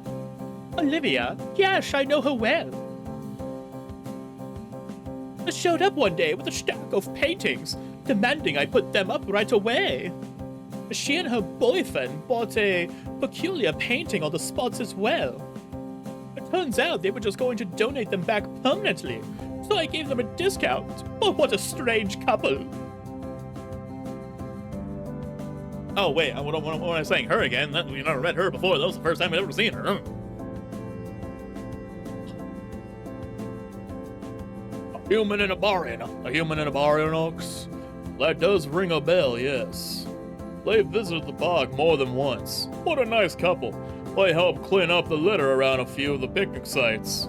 It gives me hope to see there's still people like that, and I hope they're doing fine. Oh, Ranger guy. Oh, we've never seen him before. I wonder who he was. Oh, who knows? Oh, and there he is, Mr. Iadican with the axe. Oh my god! Look at him! Oh, Michaela. My grandfather is well.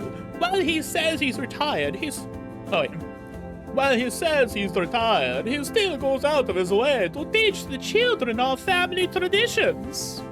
That old man, I swear, he should be enjoying his retirement and step away from the fires. I couldn't imagine a show without him trying to hide in the audience, as if we wouldn't notice him. I just hope he is well enough once we take our show on the road. The Ashtails' next stage is somewhere just beyond that horizon after all. Who was that lady? Oh, I have no idea who that lady was. I've never seen her before in my life. Ah, Mr. Iadican. Mr. Iadican, I miss you. Welcome, my friend. Are you here for the usual? Well, I have been practicing a new technique. After all, as an artist must always challenge their skill, so must a chef and showman work to expand their repertoire. Do be mindful, though, that you should lean back. My last friend is still missing his eyebrows. They're shopping. All right. I love the little things they're showing us here. The sketches, the little drawings. Never heard of them. You got the wrong person. Now scram. I'm busy trying to get certified as a real mechanic. I don't got time to reminisce about randos and if I know them or not. Maybe I did a long time ago, but not anymore. Not anymore.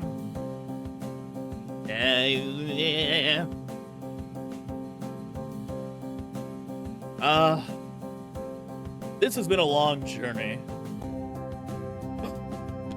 Oh, Doom! Oh my god. Yeah, no, this was just... I absolutely loved this game. Oh my god. Ending 4 of 4. Yep, I can definitely agree. That is 100% the best ending. I'm not getting ending 1. Ending 1 is crap. Oh my god. See? No offense. Oh, that's it. That is it. That was I Wani Hug That Gator. All right. It is the next day. This is my 3rd time trying to do this.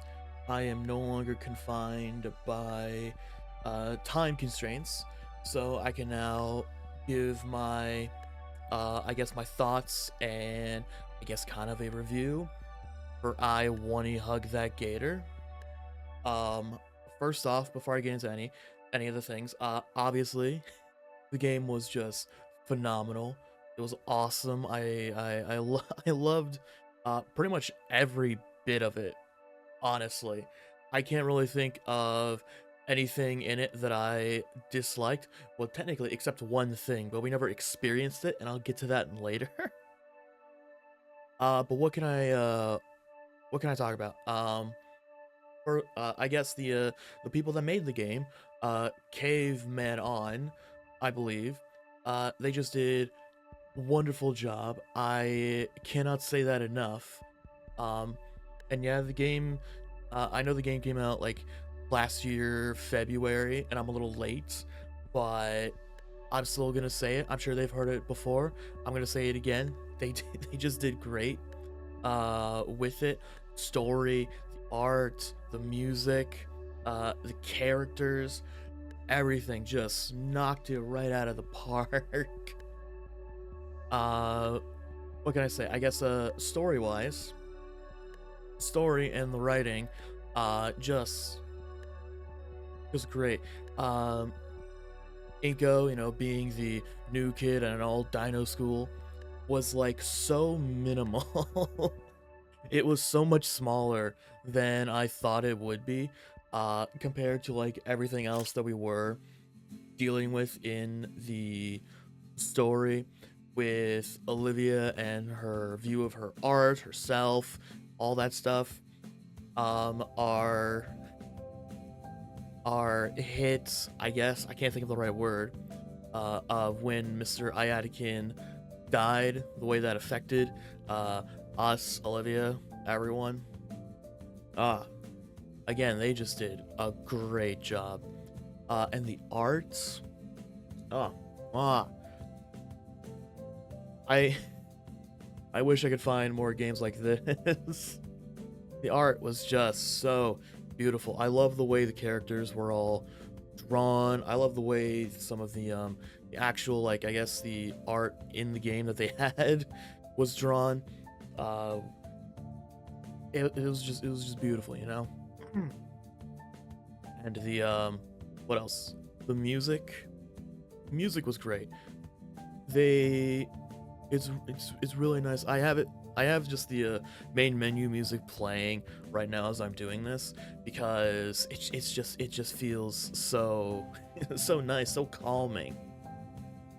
Yeah, no, I can't really say much. I guess I'm sort of bad at this thing, but they just did great. They did phenomenal. Everything was beautiful. Yeah, there's not really more I can say about it. I guess I can move on to the other thing I want to talk about, the endings of the game, the ones that we experienced. So we got to see 3 out of the 4 endings. Now, ending 1, we're not gonna do. I'm not gonna go back and go through everything to get ending 1, because it is so terrible, awful, and no amount of peer pressure is gonna make me go in there and do that. Go in there and read that. I looked online when I was trying to figure out how to get the best ending the first time I finished, and I read a little bit about what ending 1 entails. And it's what I read said that when Olivia was trying to give her eulogy at the winter formal, she ends up like breaking down crying on the stage. And then Inco, instead of like, doing something to try and help, he takes a picture of the crying Olivia on the stage, and I refuse to do that. After experiencing the ending 4 out of 4, I just can't do that. Yeah, so I'm about to go on a little bit of a tangent. Back years ago, when I played Infamous, right? Now, stay with me, please. The first game, I did, both the good, the evil, yada yada yada. And then the second game, I went through the good route, the good ending, and after seeing the cutscene of everyone being like happy about Paul McGrath saving everyone and everyone being so sorrowful about his death and whatnot, I watched that, and then I just turned the game off because in my mind I was like, I can't tarnish his reputation, I can't ruin him by making him do a bunch of evil shit now. I couldn't do that. That's how I feel about this. After having that wonderful ending, I cannot go back and do the worst ending, because then that's gonna be like the last thing I remember, and I don't want that. I don't want that. So yeah, ending 2, the first one we got, I am so mad at myself that is the one I got. I think I only got like Olivia points with the little score thing they have on here. I only got Olivia points with it. It's like a 3-year jump in the end, and we're together, but we sort of like resent each other, I think is the word I want to use. Inco no longer does his photography, it seems, and Olivia is still doing her art, but it's not really like taking off as either of them had hoped, and they just kind of like blame each other for the faultings of that, and we all experienced it. It was not good. It kind of broke my heart when I saw that. I was like, no, what happened? And then what's next? Ending 3. Already 1,000 times better than what ending 2 was. Sure, we still had some problems. Olivia was still, down in the dumps, understandably. We never made it to the dance. We never gave the eulogy, but she sort of did learn about trying to move on, or not move on, or about passing down sort of knowledge, skills, and ambitions from Iadkin to her. Never made it to the formal to give the eulogy, unfortunately, and so when time skips forward, she sort of had like her shut in with being weighed down by regret, I guess. But then we went to the school, we went down memory lane, did a whole bunch of stuff, and then Olivia finally decided to visit Iadkin's grave and gave her eulogy that she had there. That was when her regret was lifted, her the burden she had was gone, and it seemed as though things were going to start moving forward and improving a bit. Yeah, like even with that, 1,000 times better than what ending 2 was. But then ending 4, oh my god, never have I been so happy to witness such a beautiful ending, and more sad to know that the story in the game was over. I still think about it now every now and then, and it just leaves a pit in my heart or my stomach, because the game's over now. What am I gonna do now? But no, yeah, ending 4 was just great, obviously the best. The only real thing I can think about, well, no, I can think about a couple things. I was so happy to see that Olivia was more in high spirits after Iadikin's death announcement, which is kind of like a bad thing to say, but it's also good. She wasn't like, as depressed and down. She was still lively a bit. She was a lot more lovey-dovey, I guess, in ending 4. And then we have the dance. Oh my god, the winter formal. When she got up out of her chair and lifting herself up with her tail, the dance with Inco. I still think about that. The expressions from Damien, Liz, Ben, and especially Inco. Oh my god. It still sends goosebumps all through me. And if I'm being completely honest, as soon as I had finished the game, I went back to the recording just to watch that dance clip again, because it was just so good. It really was. And then we had our little vacation trip to that island or whatever. Everyone talking about future and whatnot. Everyone together, happy, including Ben. Good for him. Kind of felt bad for him. After experiencing the 2 other runs and then learning actually more stuff about him in ending 4, kind of felt bad for him. But yeah, no. The game was just great. There's not really more I can say about it. I really loved everything. I'm really sad that it's over now. But no, yeah, Caveman on. They did fantastic. They deserve all the praise, all the pats on the back, because again, they just did a beautiful job with this. And I guess now is my turn to thank you guys, the audience, everyone that has managed to come all the way from the start of the series and has made it all the way here.